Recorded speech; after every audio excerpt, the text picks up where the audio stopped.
Hey, what's up guys, and welcome back to the channel. And today we're getting into some horrifying Reddit horror stories. You guys have been asking for more Reddit horror stories for a while now, so here you go. This video will also be super long since you guys seem to enjoy those, so comment down below if you'd like to see more long videos in the future. And these stories we're getting into today are terrifying, weird, and like the title says, horrifying, so you'll want to stick around. I appreciate you stopping by. It means the world. Please like the video, subscribe to the channel, follow me on Spotify, follow me on Instagram, all that stuff. And yeah, this video, like I said, will be long enough already. So without further ado, let's get into some horrifying Reddit horror stories. There's something seriously wrong with my family's new home. I knew something was off the moment I saw the place. It turned out to be worse than I could have possibly imagined. I first laid eyes on the house after my parents had closed the deal. We'd been driving through a fancy neighborhood that our rusty Honda CR-V felt out of place in. After a final turn, the house appeared at the end of a lane, far enough away from the other homes to feel somehow separate from the rest of the community. It was tall and old, yet well kept, earning a vintage boldness that I appreciated. Nestled into an evergreen wood, it seemed like the last bit of civilization before a wilderness that stretched ever on. "That is our new house?" I gasped, leaning forward to poke my head between the front seats.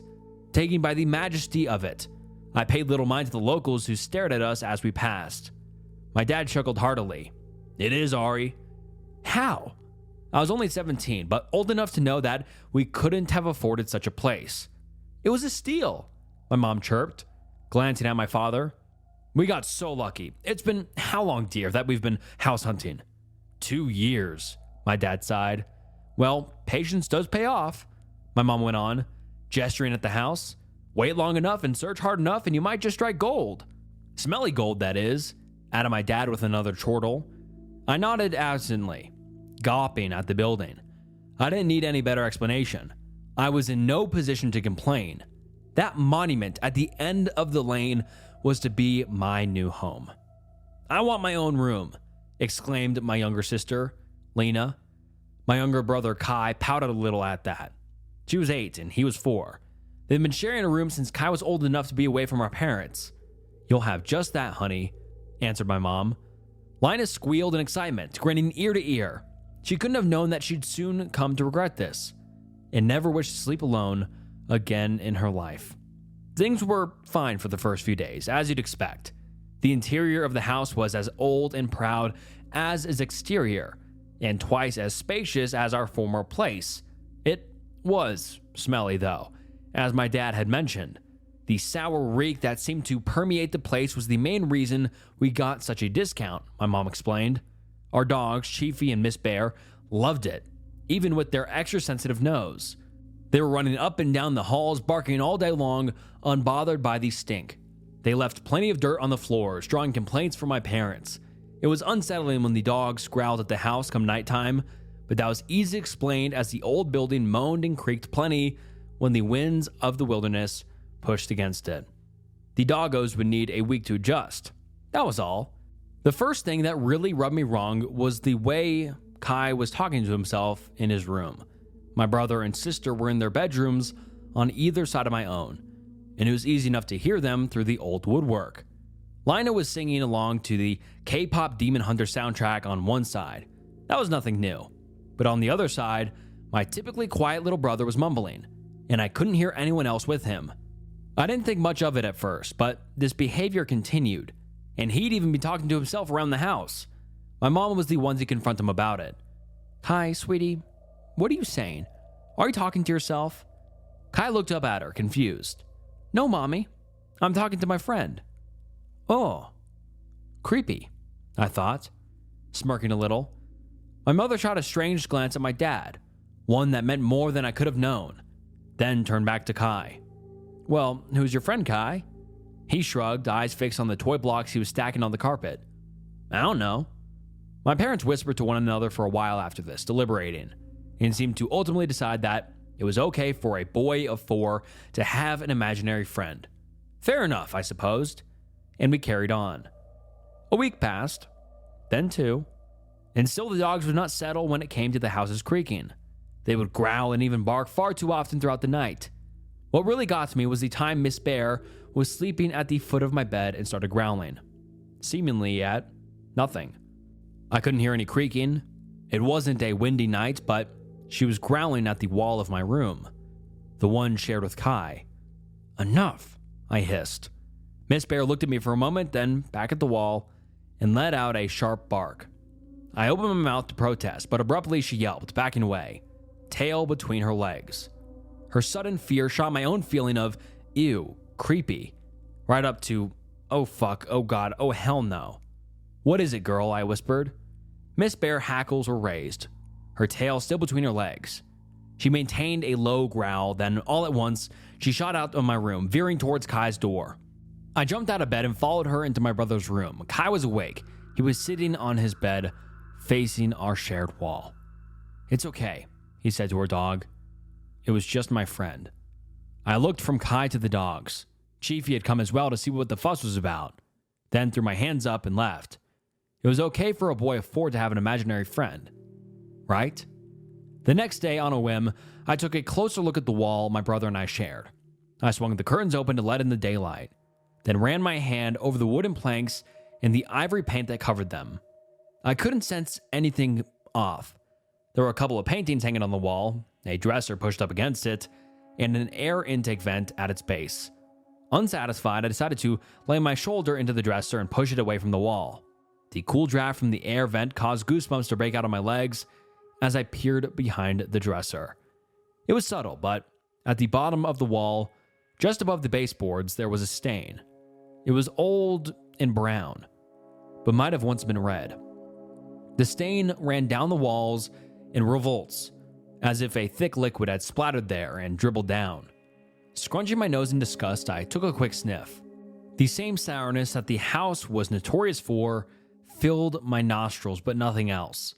I'm not sure what I was expecting, really. Like I said, the stain was old. It was probably nothing. With an aggravated huff, I shoved the dresser back in place and got on with my day. Later that day, I was in the living room with Lena, who was unusually quiet. My mom was complaining to my dad that we were out of groceries again, and that she was going to run to the store. She asked Lena if she wanted to join her, and to both me and my mom's surprise, Lena said no. Once my mom had gone, I asked my little sister, what was up? You always go with mom. Is everything okay? She shrugged, but didn't answer. Hey, Lena, I pressed. What's up? You can talk to me. She slowly looked at me and said, this house is scary. Frowning, I asked her to elaborate. For a time, she considered how to explain. Finally, she said, it feels like we aren't the only ones living here. I explained to her that this wasn't true, and that we just weren't used to living in such a large and old home. She didn't seem all that convinced, and why should she have? The place was damned creepy. The incessant creaking and moaning, the stink, the dogs always growling, Kai's awful imaginary friend, strange stains on the wall. Hell, even the way the neighbors always stared at us was weird. That night, I woke to one of our dogs sniffing my feet. This obnoxious new habit woke me up as often as the growling. I assumed it was to do with the smell of the fireplace. It probably clung to my feet as I walked around during the day. And the dogs are infamous for sniffing, licking, and even eating anything that smells funky. I pushed the dog back with my heel and grumbled, stop, go. The dog, which I assumed was Chiefy by the heavy footfalls, obeyed and left. I was halfway sunken back into sleep when Lena's shrill shriek sent my heart into my throat. I scrambled out of bed, terrified that my sister had badly hurt herself somehow. This wasn't a little scream. It was the type of scream that you told you something was really wrong. I was the first to enter her room, though. I could hear my parents bumping around down the hall. Lina, I cried. Are you okay? She was sitting up on her bed, back against the wall. The blanket scrunched up to her eyes, and how bright those wide, petrified eyes were, even in the dark.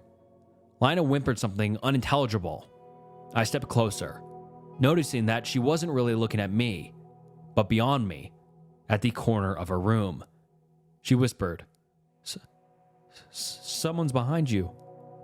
I could hear my parents stumbling out from the room. They weren't here yet. I was petrified, nearly unable to move. Lina kept staring past me, her eyes glistening in the gloom. Slowly, I turned around. In the darkness that dominated that corner of the room, I thought I saw the figure of... I'm not sure what. To this day, I'm not sure if I really saw anything or if I just imagined it. But I think it was a woman or a girl, wearing no clothes and bloodstained, faceless but for the shine of two piercing irises. I screamed. Lina joined me. My father snapped the light on as he stepped into Lina's room. The darkness was gone, and with it the figure. "What the hell happened?" he bellowed. In tandem, Lina and I pointed at the corner. My sister mumbled, There was someone in the corner." I finished for her, my arm trembling, as unsure as I am in hindsight of what I saw. In that moment, I was not. I was mortified. As someone who had never believed in the supernatural, I found myself feeling it differently all at once. My father frowned at the corner, which was unoccupied. It was entirely normal, except I noticed it then.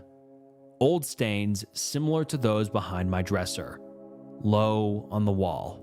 By then, my mom had joined us, and the look she shared with my dad sent ice down my spine. Somehow, the expression on her face scared me more than even the thing I had maybe seen in the shadows. "There's nothing," my dad announced after a moment. "Tyson, dear," my mom said. My dad held up a hand, as if to say, "Don't." He turned back to my sister and I.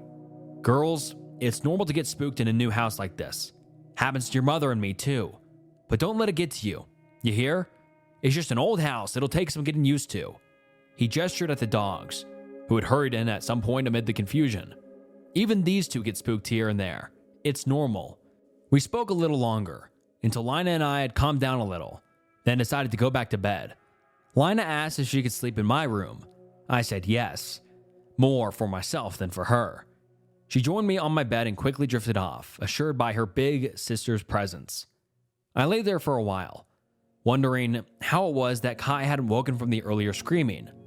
Then, just as I fell asleep, I thought I heard my brother in the other room, speaking to his imaginary friend. The next day, we all carried on as though nothing had happened the prior night. Though there was a tension in the way we moved through the house and spoke to each other, Lina was the worst of us in this regard. She spoke very little and, more concerningly, did not play or sing along to her K-pop soundtrack a single time. I was in the midst of mopping the floor. The dogs had gotten it dirt-stained again. When the false normalcy of the day broke, Kai approached my mother in the kitchen as she was chopping vegetables. My dad had just returned from the store with 2 bags of groceries and was orbiting my mom as he unloaded them. Kai softly said, "Mom?" "Yes, hon, what is it?" "Can we go back to our old house?" My dad ceased his motion, facing away but listening keenly. I did the same, pausing with the mop pushed halfway across the landing. Mom looked worriedly at Kai. "Why do you want to go back, sweetie?" I don't want to talk to him anymore," whispered Kai. A horror passed over my mother's features. It was the same expression that had shaken me the night before. My father placed his hands on the countertop, bowing his head and letting out a long, grisly sigh. "Shit," he muttered. "Tyson," my mom murmured. "We ought to discuss this with Ari at least. She's old enough. She's ought to have a say." I dropped the mop with a clatter and rushed into the kitchen. "Have a say about what?" I demanded. "Damn it," my dad said. "Kai, buddy, go watch a show with Lina, will you?" "But," Kai started. "I'll answer your questions soon, bud, I promise. For now, go join Lina." Somberly, my little brother obeyed. A moment later, the raucous sound of SpongeBob SquarePants carried down the hall. I looked at my parents and crossed my arms. "Ari, love," my dad started. "We weren't totally honest with you when we first moved in." I frowned, waiting. My mom said, "The smell isn't the only reason why we were able to afford this house." She spoke as if the words hurt to say. "What other reason?" I asked impatiently. Dad sighed again. Something happened to the family who used to live here. Something awful." That image of the bloodstained girl in the corner flashed through my mind. I hugged myself, feeling the sting of tears at the back of my eyes. "I'll be blunt," my dad continued, "because there's no better way to say this. The family who last lived here, they died. They were killed. Right here in this house. I lifted a hand to my mouth. The tears were here now, their warmth running down my cheeks. Tyson, tell her the whole thing, Mom insisted. Damn it, fine.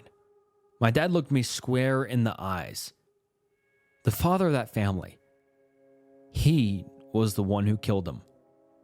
After which he committed S-word.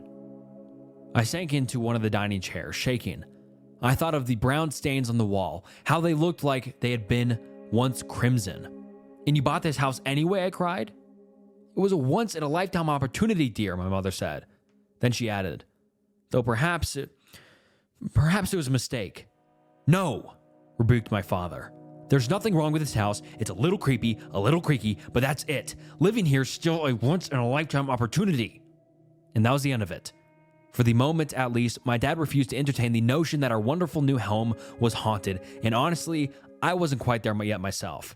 Again, I'd never believed in that sort of thing, and the girl I thought I saw, I could have imagined it. My sister told me there was someone there. When you look into the dark, often you'll just see what you're expecting, or worse, what you're fearing. That doesn't make it real. So we carried on. Kai was told to ignore his imaginary friend. Lina needed a few days, but eventually she got back to her K-pop demon hunter's obsession. The dogs even settled down somewhat. Nothing else would happen for a while that suggested our house was haunted. And I tried my damnness not to dwell on the fact that a family had been murdered within my home's walls. At least I finally understood why the neighbors gawked at us so much. What sort of family would want to live here? They were surely thinking. The peace we maintained for a while was broken by my brother's crying one day. Despite Kai's age, he was not one to cry easily. So when I heard him weeping, I set my textbook and notes aside and went to check on him. I knocked gently and opened his door. He was sitting on the floor in the middle of his room with his legs crossed, crying into his palms. Hiya, Kai, I said, approaching him and kneeling. What's wrong? Did something happen? Kai's lower lip quivered as he spoke. He came back. My stomach sank. Who came back? My friend, he started, but hesitated.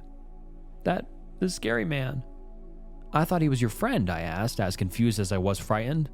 No, Kai whimpered. He's bad. I looked warily around the room.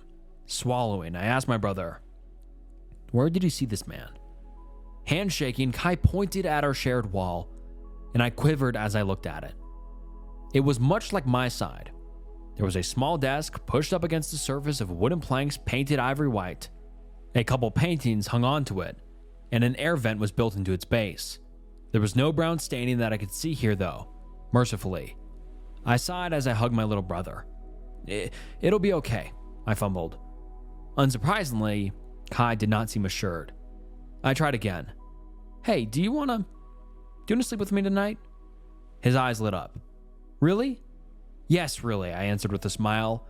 I hadn't invited him into my room much in the past couple of years, and seeing how much it meant to him warmed me and made me feel a little bad. That night, he pranced into my room, pillow clutched in his arm. Close the door, I told him with a smirk, or Chiefy is going to be licking our feet tonight. We got cozy in bed and I read him a bit of his book he loved about a boy and a dragon. Once we were done with that, I asked him if he wanted to tell me anything about his former friend, the so-called scary man. He pouted and shook his head. Fair enough, I thought, regretting that I'd even asked. I shifted the subject to one of his favorite shows, earning back his precious smile. We spoke for a while about similar things that brought him comfort, and eventually, he dozed off. After tucking him in, and I got back to studying for another hour, and then turned off the bedside lamp and went to sleep. It was a few hours into the night when one of the dogs started sniffing my foot. I was mildly aware of that in this state of half sleep and tried to ignore it. Then the hound started licking, making it impossible to shrug off. Stop, I moaned, nearly letting out an involuntary giggle at the tickle of the tongue on my sole foot. Cut it out. Go. The dog listened, panting for a moment longer, then stepping away. I was starting to drift back to sleep when I remembered that I had asked Kai to close the door earlier, specifically so the dogs wouldn't get in. Abruptly, I sat up. My heart quickened as I turned to look at the door. It was closed. I swung off the bed, taking care not to wake Kai, and whispered, "Chiefy? Miss Bear? Are you in here?" There was no response. There was no dog. I stood in the middle of my room, heart hammering, unsure what to do or think. I lifted my foot and felt it. It was damp. But then I was sweating. Surely that's all it was. A little sweat on my foot. The sniffing and licking was it was a weird dream, that's all. I'm too old to be getting spooked like this, I told myself, frustrated. I got back into bed with a huff and tried to get back to sleep. It took some time, and as I lay there, I thought I saw a figure standing in the shadows past the foot of my bed. A bloodstained girl, perhaps? I'm too old for this, I repeated, exhausted and frustrated. Stop imagining things, Ari. I turned away and closed my eyes. The following days were normal, thankfully. Kai went back to sleeping in his room and didn't have any more visits from the scary man. I didn't have any more creepy foot dreams, and as for the apparitions I continued to see in the shadows of the house, well, once I smartened up and saw them for what they were, figments of my childish imagination, they bothered me less. Life carried on. A few normal days turned to weeks. In the surety of that routine, I couldn't have known that the worst of my family's ordeal was yet to come. I couldn't have fathomed just how dark this home's secrets truly were. The turning point arrived during one of my daily walks. Chiefy and Miss Bear were pulling on their leashes like usual, propelling me down the street, when I caught one of the neighbors staring at me. He was out by his mailbox, closer than I'd ever caught any of them. They usually stared from their windows and porches. The calm weeks had made me confident in my family's choice to purchase the house, and so I let my anger get the better of me as I glared back at this man. "Excuse me, sir," I called. He glanced at me the way a child would look at a ghost. "Yes? You and others in your home are always staring at us. It's rude and exhausting. What is your deal?" He fidgeted with the letters he'd drawn from the mailbox. Well, he mumbled. Then, after a moment, he looked up, seeming to gather his resolve. "Call it rude, but we can't help but wonder what sort of folks would want to buy a house like that." The dogs were restless. "Sit," I commanded. "Sit and stay." As I met the man's gaze again, I said, "What sort of folks, you ask?" "The sort who aren't taken by superstition." I smiled inwardly, pleased with my delivery. The man made a face halfway between a frown and a grimace. "Superstition," he managed. "You do know what happened in that house, right?" I tilted my chin up and answered without hesitation. "The father killed his family.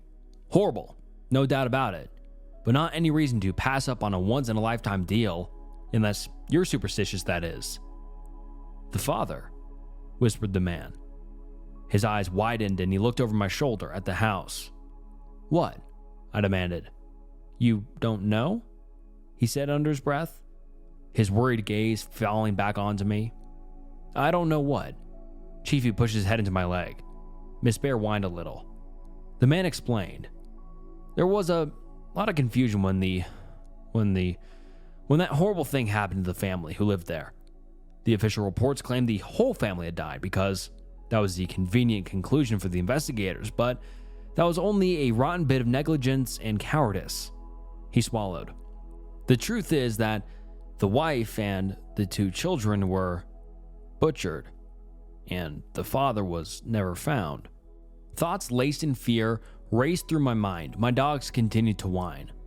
"Bastard got away," continued the man. "No one knows where he went. All of us around here upped our security after, you can bet on that. Reinforced windows and doors, alarm systems, cameras, the whole suit. And then comes along a seemingly nice little family, eager to move into that godforsaken place. Imagine our shock." He shook his head. "Call it rude, miss, but you can't quite blame us for gawking, can you?" I licked my lips, which stung with dryness. Where did he go?" The man shrugged. "Like I said, no one knows." Then he looked around as though he was expecting an ambush.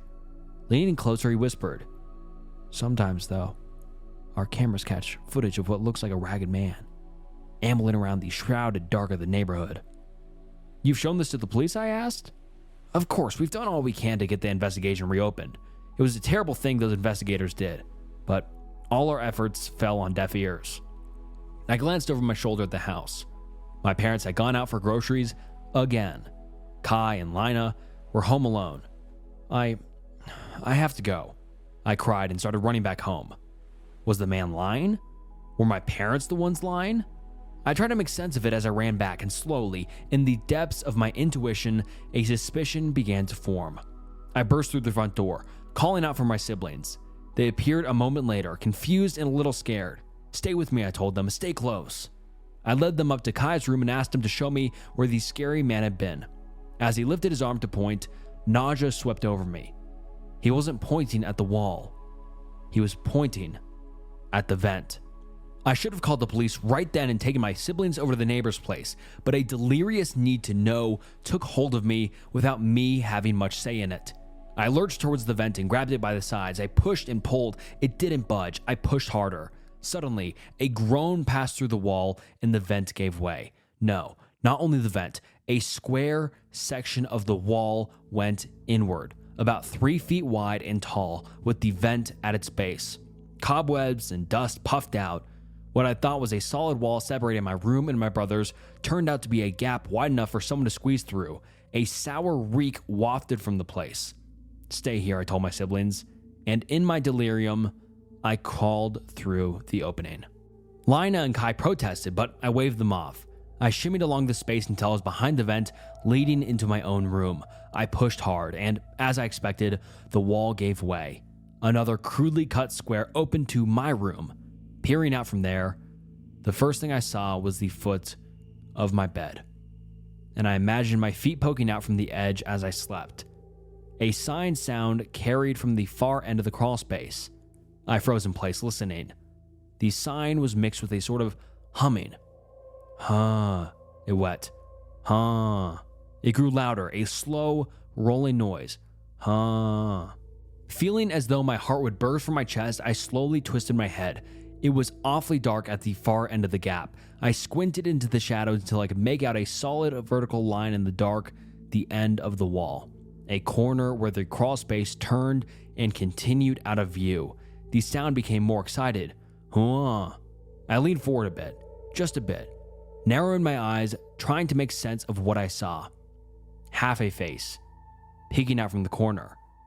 One bloodshot eye, pallid, withered skin, a twisting, unnatural grin of rotten teeth, a scraggly, bony hand clutching the wall. The creature that might have been a man started to laugh again. Ho ho! I screeched as I threw myself back into Kai's room. It was such a scream that my throat would hurt for days to come. I grabbed my siblings' hands and ran downstairs. The ugly walls and furnishings of the house passed me by in a blur. That horrible laughing chased us all the way, and I swear I heard scurrying footsteps in our wake. We burst outside and ran straight to the neighbors. No creature followed us there that I could see. With the neighbor's phone, I called the police and then my parents. Within 20 minutes, our lane was crammed with emergency vehicles, dozens of lights flashing in the late afternoon dim. We didn't know, Ari, I swear, insisted my father. The realtor told us they all died. My family and I were standing huddled by our car, waiting anxiously as the authorities searched our house. Well, they didn't, I snapped back. I saw him. My mother covered her face with her hands. My father shook his head, cursing to himself. Sometime later, one of the policemen approached us wearing a grim expression. Whoever your daughter saw, he said to my parents, is gone. The house is empty. That said, your daughter definitely did see someone. My mom wailed. My dad just stared. Follow me, the policeman said. You'll want to see this. Mom stayed with the kids while my dad and I went back into the house. The cop led us into an opening on the main floor, much like the ones I discovered upstairs. The passages on the floor grew wider, danker, moist dirt, at least I hope it was dirt, squelched underfoot. And I finally understood why our floors were always so muddy. The spaces between the walls eventually led to a cave of sorts, dug out of earth below the house. There were used up cans of soup, beans, and soda, and rotting bits of meat and fruit laying all about the place. With that, I finally understood why our groceries were so quick to run out. And the sour reek, it reached its pinnacle here in this atrocity of a den hidden beneath my house. The father who had slain his family had not died. He had lived on, here in this cave, leeching off of and tormenting my family. I thought about everything my family and I had experienced leading up to that moment and shuddered, nearly vomiting right there. We moved out immediately, not only to a new house, but a new city. We have reinforced windows and doors in our new place, and we watch anyone who passes by our house the same way our former neighbors used to look at us.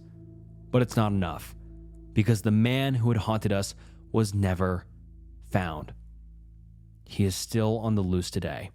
The five of us live as though we're waiting for that thing to reappear. We try to lead a normal life, but Kai continues to imagine the return of his imaginary friend. My mother checks our pantry and fridge daily, often freaking out, thinking we're running out of food faster than we should.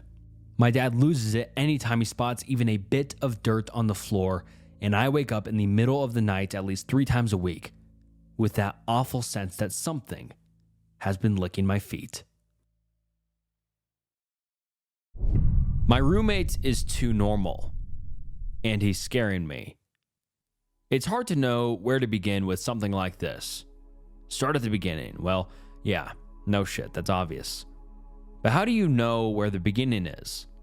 Life isn't neat. It isn't broken down into little plots with defined starts and ends. It's one big mess of choices and coincidences that merge and weave together to make what is normally a very boring story. So I'll preface this by giving you what you need to know about me. I'm not smart. Ask anyone who knows me. These days, they'll say I'm reliable, responsible, personable, and lots of other ibbles and ables that mean nothing. But I've been very stupid at times, made some very dumb mistakes and choices that I still pay for. But I'd say nearly everyone has at some point. So, second, I want you to know I'm not a bad guy. To say I'm a good man would be a stretch. I'll agree, but I'm not cruel or unkind or even particularly hateful. I don't even hate my mother, however much she might deserve it. Anyways, here goes. My roommate is normal. That might not sound bad, almost sounds like a compliment even, but it's terrifying. He's just left, gone to do something I really couldn't say. But it feels like when you're in the deep end of a pool and come up for air, or when you've been lost in the woods for hours and just found a trail you recognize. It's that kind of relief. And all because this guy is seriously screwing with me. Somehow, no one notices him. He just blends in. And yet, he's ruining my life. Let me rewind to this particular story's beginning, as all stories probably should, except the super weird or time travel related. It was summer, a month or so ago. I had just been promoted to a full-time job, assistant manager of a Whataburger. I was hoping to finally follow in my big sister's tiny shoes and find a place of my own, moving out of her spare room. I live in a pretty big city. Not Austin or Dallas or anything, but big enough rent is pretty crazy if you want to own your own pad that isn't in a ghetto or between 2 crack dens. I found the perfect place, about a 20-minute drive from my Whataburger. Not too central, but central enough. $770 a month. 2 bedrooms. I could survive. But in the long term, I'd need a roommate. Going halves on that, and I'd be able to save, invest, that sort of shit. So I hit up social media. Tried to find someone to fill my gap. Didn't take all that long, maybe a week or 2 screening out the weirdos. My sis helped me vet the guy. His name was Mike. 26. Same as me. Worked an entry-level white-collar type office job somewhere in the city. Typical hobbies, didn't smoke, drink, or do drugs, which was good for me. We decided to meet him. My sis, Jen, came up towards the end of my shift. It was nearly 3 in the afternoon, so plenty quiet. And we mostly just shot the shit while I wiped a few tables and looked busy. Not that the main manager was in. Then he came. I'd said, I finish at 3, so maybe come around then. And I could swear, the moment that the clock struck 3, he came through the doors. We recognized him from the app we'd found him on. I can't remember what exactly it was now. Either way, neither of us found anything odd then, when we first met Mike. He was civil, good posture, fairly well-spoken, with a normal smile set in a normal face. "What did you think?" I asked Jen. She shrugged. "Better than a crackhead. Dude seems normal." "What did he say he does for fun again?" I couldn't remember then, and I sure as hell have no idea now. He only walked out maybe 10 minutes ago, but if you asked me for the specifics, I think I'd struggle. He had one of those faces like an extra from an old TV show. The kind of guy who's there somewhere in every episode, but you never even notice until someone points them out. He just blends in. He isn't ugly, and he isn't handsome. He has no notable scars or marks, and if you put a gun to my head and really forced me, I'd guess his hair and eyes were brownish. But I wouldn't want to be in a position where I'd stake my life on it. For the first week or so, he was great. Well, average. He normally cleaned up after himself okay and wasn't too loud. We didn't really talk. Didn't hang out at all. He just didn't seem the type. He had his life and I had mine. Or so I thought. My job involved some pretty long hours.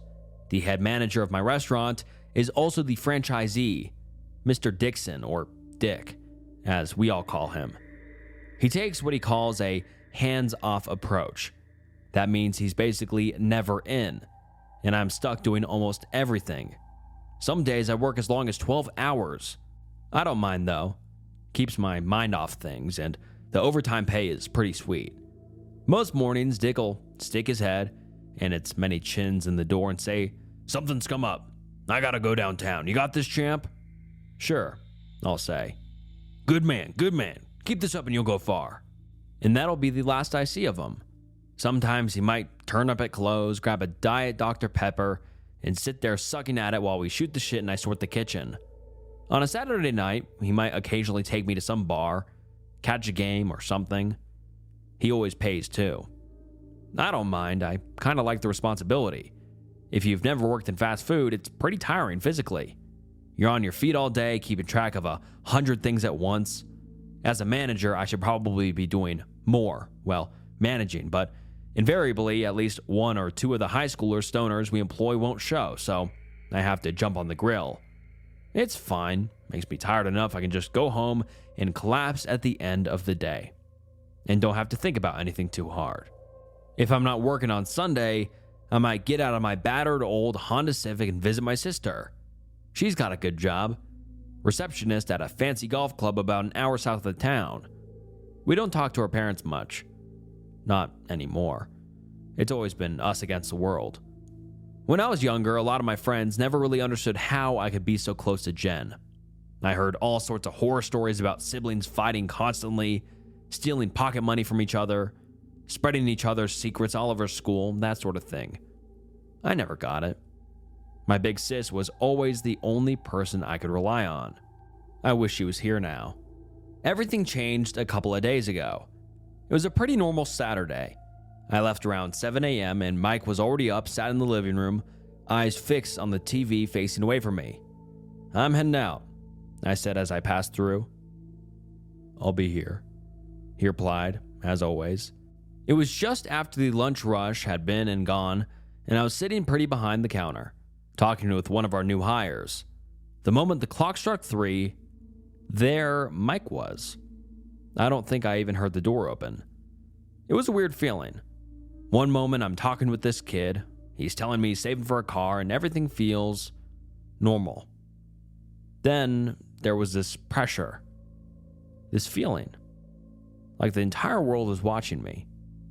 I cut myself off, felt my hairs on my arms rise, and there was this embarrassment. A gut-wrenching sensation, like when your parents have found your weed stash and you know you're about to have all your secrets laid bare. I turned and there he was.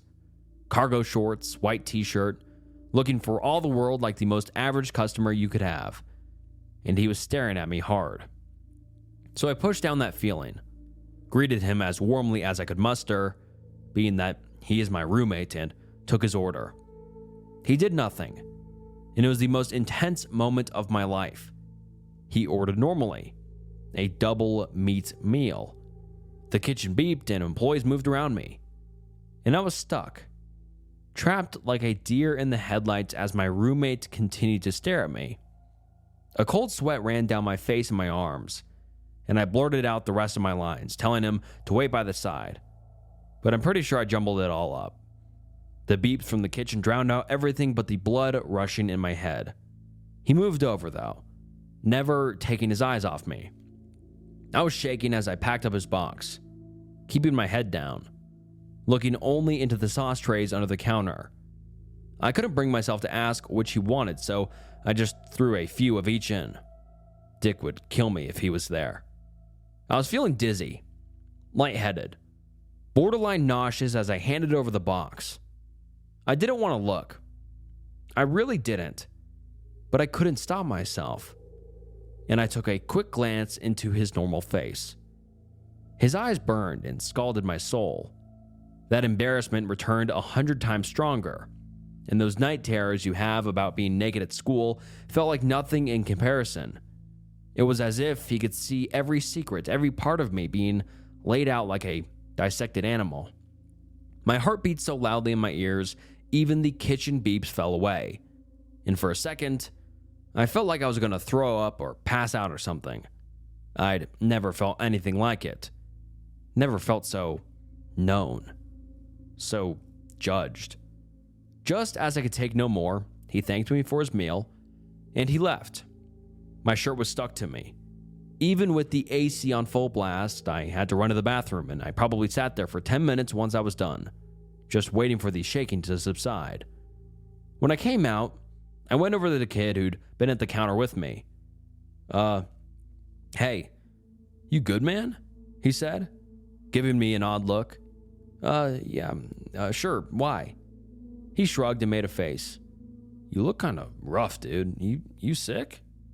I shook my head, trying to place a reassuring smile on my face that probably came out as a grimace.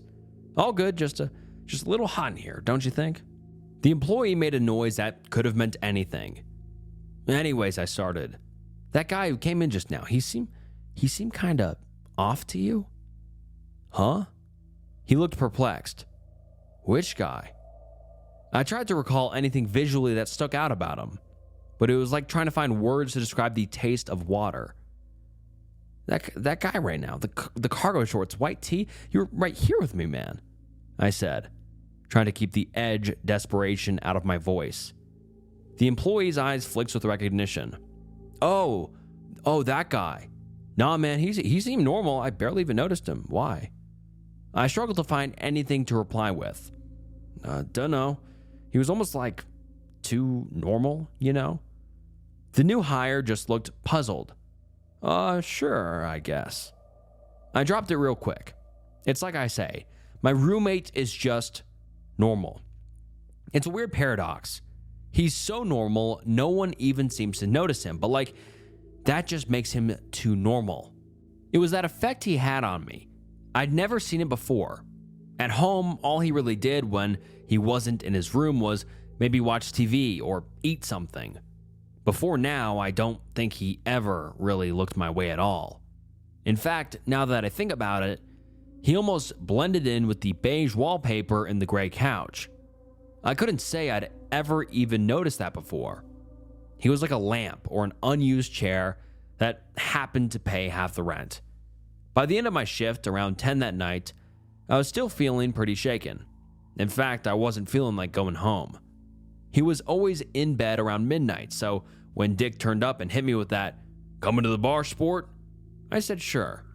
I'm sure you know the kind of bar it was. Faux wood paneling on the walls, tacky neon signs, pool tables with ripped up felt, floor always slightly sticky, and Creed blaring on the jukebox. A real dive. The sort of place Dick seemed to like for some reason. Couldn't even figure out why. He had money, lots of it, but he seemed to like the dreary miasma of run-down bars.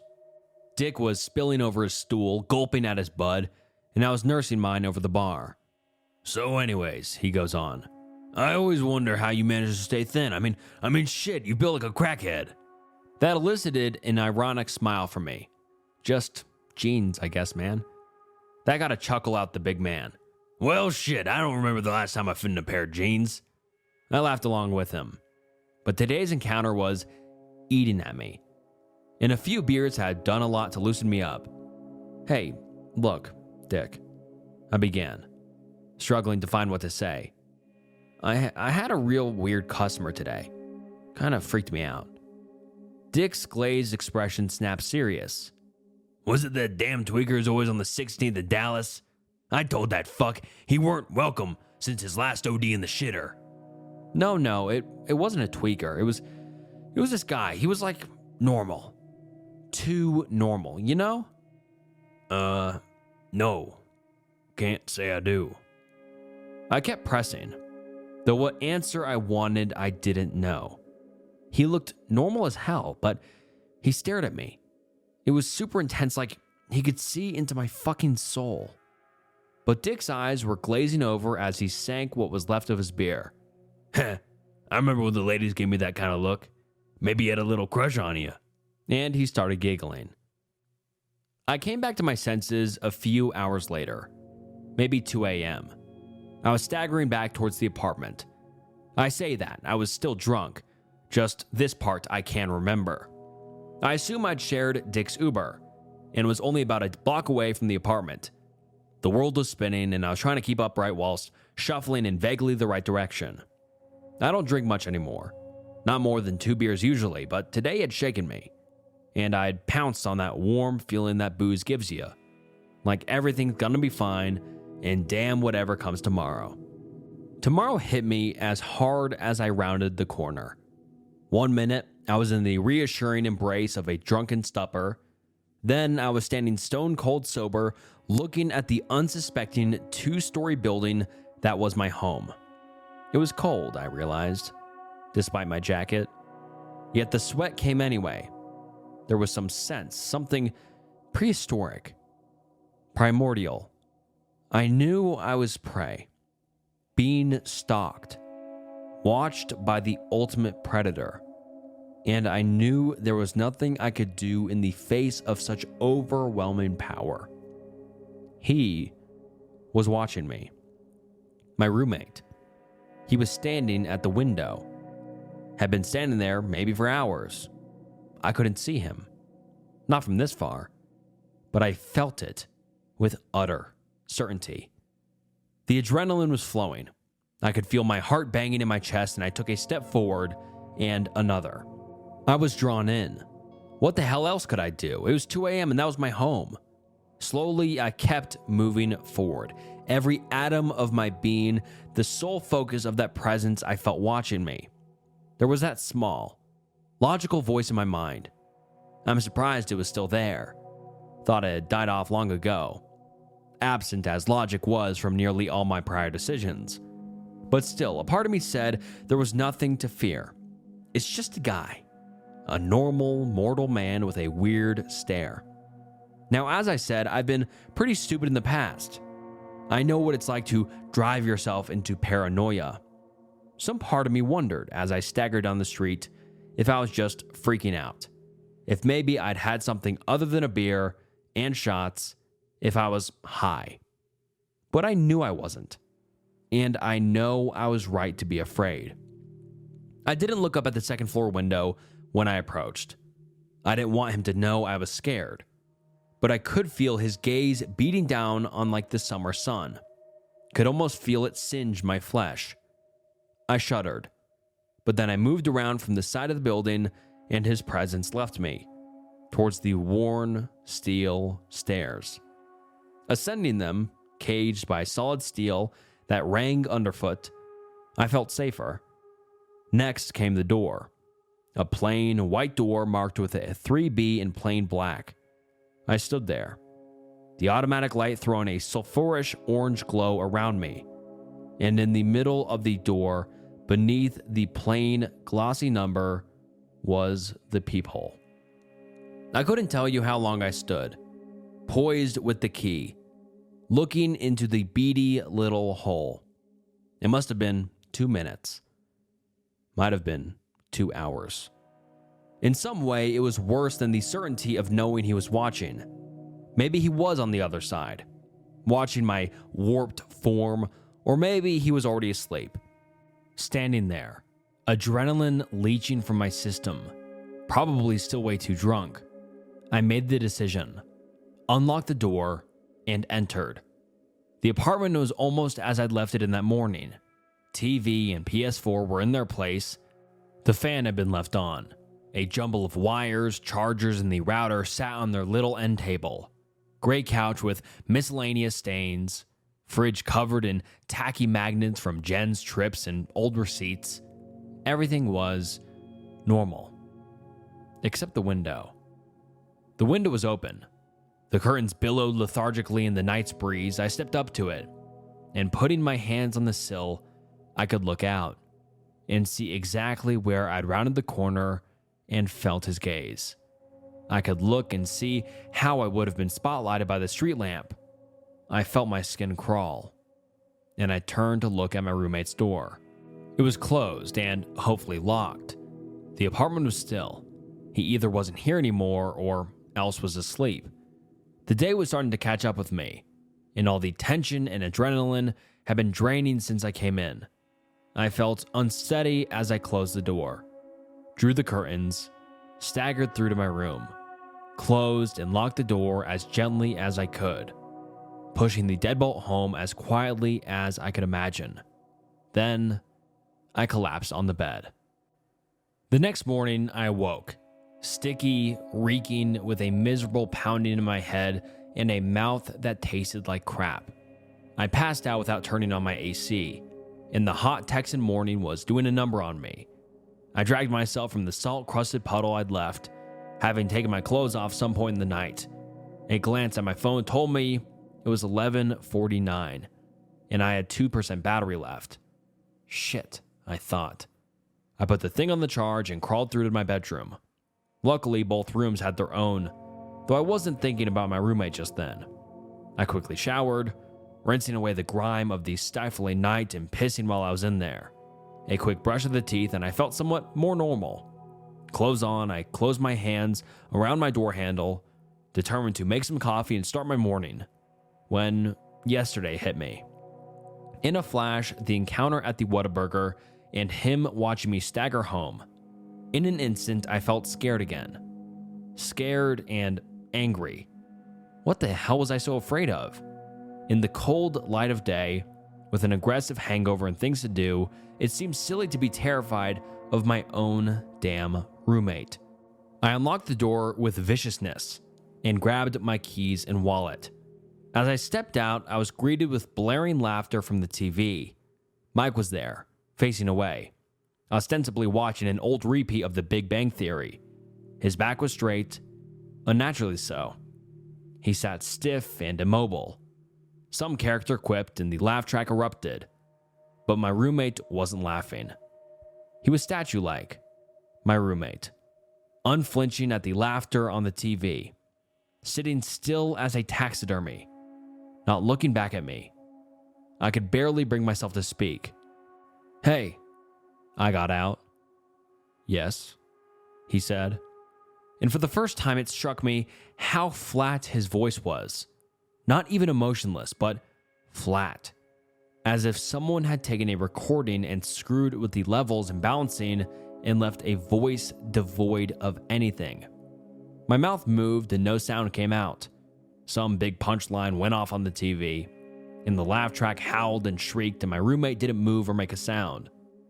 "Look," I got out. "I'm gonna be out for the day." The hollow voice came back.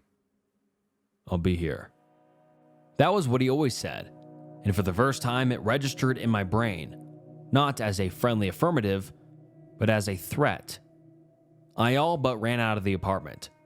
I was in my shitbox Honda and halfway down the street before I realized that I'd forgotten my phone. I was half tempted to turn around, but decided I wouldn't need it. As I was driving, I realized I was still really pretty drunk, so I stopped for an early lunch at a Burger King. Nothing good, just a double Whopper with cheese. I felt that big slab of meat and bread like that, plus a crappy coffee, might help me sober up. Whether it helped me or not, I don't know. I didn't crash on my way to Jen's place, at least. Once I'd arrived, it was hard to knock normally rather than bashing the shit out of the door, but I restrained myself. Now, I'm kind of a scrawny guy.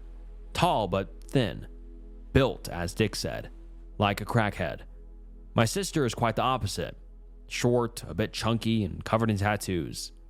I said hey, trying to not look too insane when she opened the door. Hey yourself, you could have called. She started. I smiled and shrugged. Forgot my phone. Had a crazy morning. Right. You coming in? Sue won't be home for a few hours anyway. I nodded and followed her in. It was nice. Jen's apartment. Far nicer now that I moved out. White, modern, minimalist. Besides for the amp and cables strewn across the floor. With a big kitchen and a huge TV we'd both pitched in for. How's the spare room coming along? I asked, trying to seem casual as I poked my head into the room I'd lived in since I was 17. It was bare and empty. All my crappy posters and other crap I'd left long gone. That hurt a little. Like my sister had ripped a part of me out of her life. Not that I could blame her. It's coming. It'll be cool to have an office, she said, coming over to peer in beside me. I nodded. Yeah, I'm sure. Jen is more the creative type than me. Her and Sue wanted a place to work on her music for ages. It's just a hobby, really, but she's always talking about it. And she always needed a special place to work properly. Back in high school, she never did any homework, until our dad set up a little study area in a spare room. So she said, what's this visit all about? I sighed hard, crossing my arms as I threw myself on her couch. I sat for a moment, biting my lip as I tried to think of something to say. There weren't any secrets between us, except maybe one of mine, but it was hard to frame it. It's my roommate. Oh, right. What's his name again? I hesitated. Mike, I think. Jen snorted. You think? Some roommate you are. Don't you talk with the guy? No. No? I looked at her, feeling embarrassment rising once again. I'm scared of him. Immediately, her expression sobered. Why? He's not into drugs, is he? No, I started. No, it's not drugs. He's, there's something just real off about him. Off how? Jen pressed. Something we should tell the police? I shook my head. There's nothing to tell them. His behavior is just strange as hell. Was he snooking off in the living room? No. I took a breath. Look, I never speak to the guy. I don't even notice him, but the other day, he came into work and he stared at me. Jen looked unsure. Well, yeah, you live together. Not like that. He's scary, Jen. Terrifying. He came in and stared at me, like he could see into my soul. I watched her face fall at my words. I saw the pity in her eyes, that sudden hard edge of accusation. Are you on anything? She asked. My sister, my rock, and the one person I could trust. She thought I was having a relapse. It broke my heart. People do stupid things. It started in high school.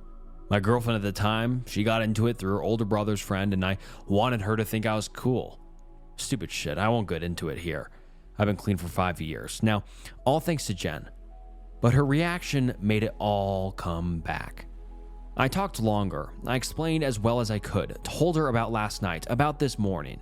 Finally, she was coming around. And he wasn't laughing? He was just sitting there, she asked. Yeah. Well, it was the Big Bang Theory. I don't know anyone who laughs at that. I kept my frustration buried. Yeah, but he was just completely emotionless. Not moving, not blinking. Okay. I can see why you're freaking out a bit, she said. Thank you, I said sardonically. But what the hell should I do? She leaned back into the couch, looking sidelong at me. I guess I'll have to mediate. What do you mean? I mean, I'll talk to him, figure out if he's got something against you or why he's so weird, she explained. Okay, Jen, thanks. I'm glad you believe me. It was a weight off my chest, having my sister back on my side. She always was. even when my own parents threw me out. She'd done a lot for me, and here she was coming to my rescue again. It's isolating, going through things alone. Just having a single person to share these things with brought a sense of peace and security I'd been missing for a day. We'd been talking for nearly an hour at this point, and Jen agreed to come back with me, talk to my creepy-ass roommate, and help me sort all this shit out. I was standing, grabbing my keys off the kitchen counter when I looked out the window. What the fuck? It slipped out of me, along with every shred of hope I'd gained since I left that morning. What? Said Jen, peeking around my elbow. He was there. The other side of the road. Standing. Watching. Jen tensed as she saw him. He isn't moving, she said, an edge creeping into her voice. Nope. Okay, wait here. I guess it'll make it easier, Jen said as she slunk into her room, coming back out with her purse. Makes what easier? I asked, as she began digging through all the receipts and crap in her bag. Not laughing at shit sitcoms I get, but no one stalks my little brother. She emerged from her bag with a spray bottle. I blinked. What's that? She rolled her eyes at me. Deodorant, dipshit. She only called me that when she was super pissed.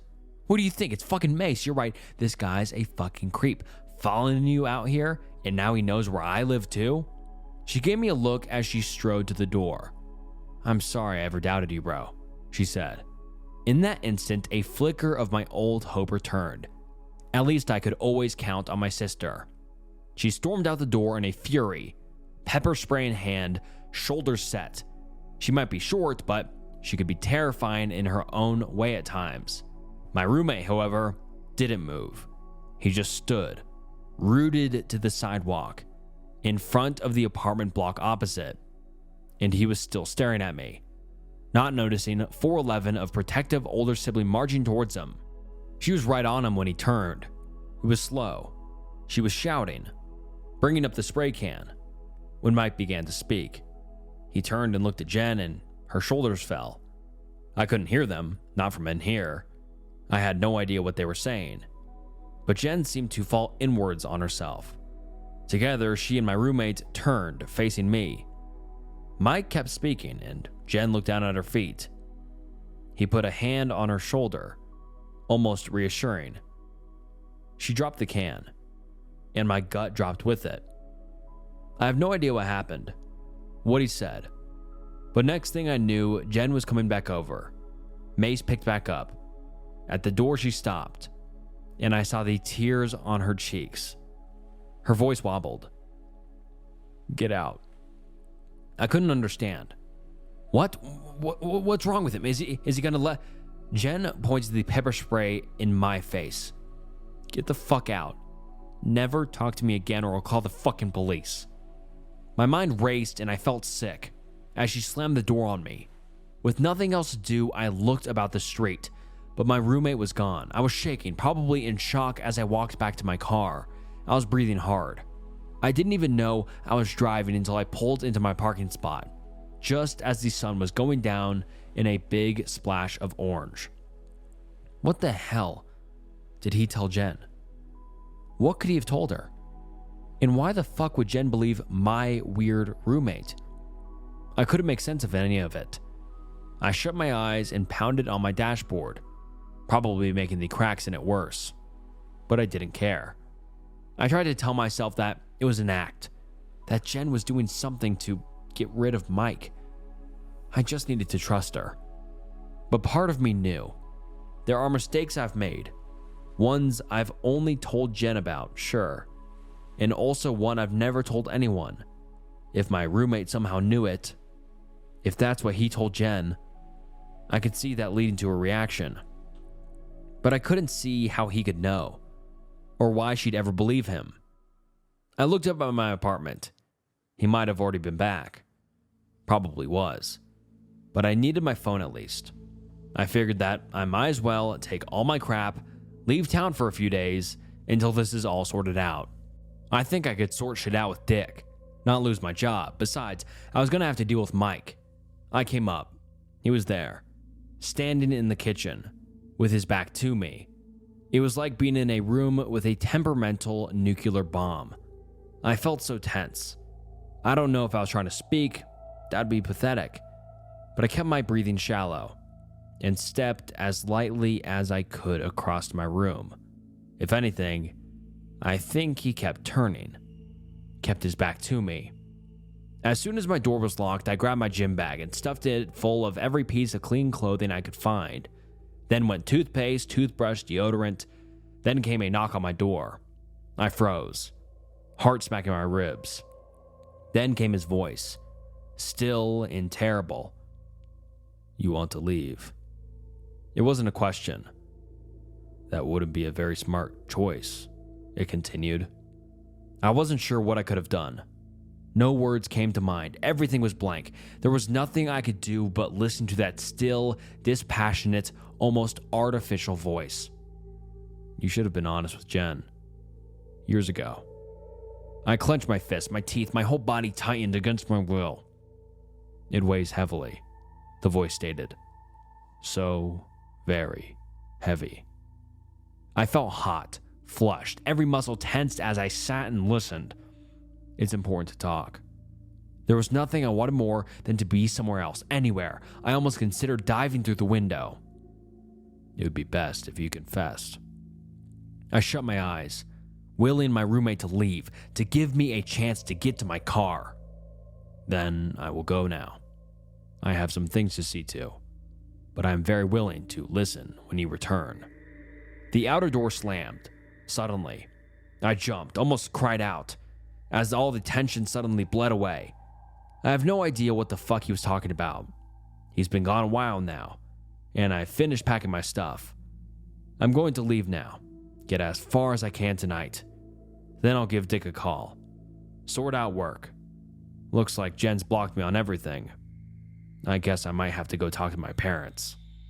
And now on to part 2 of the story, titled, "My Roommate Has Turned My Family Against Me, so I'm going to kill him." It's been a day, maybe 2, I'm not sure anymore. As soon as I'd finished writing my last bit, I'd grabbed the laptop, thrown all my stuff in the car, and got as far as I could, as fast as I could.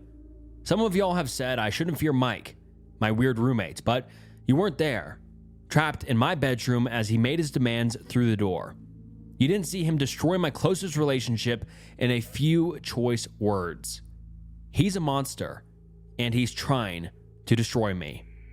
After the events of today, I've decided I'm going to kill him first. I'm staying at some crappy motel about an hour and a half north, right up near the Oklahoma border. I'm still not sure why I went north. My parents have a house about a half hour east, though I promised myself I'd never go back to them, that I'd stay away from this area as long as I lived. But with Jen having cut me off completely, I guess my parents was the only place I had left to go.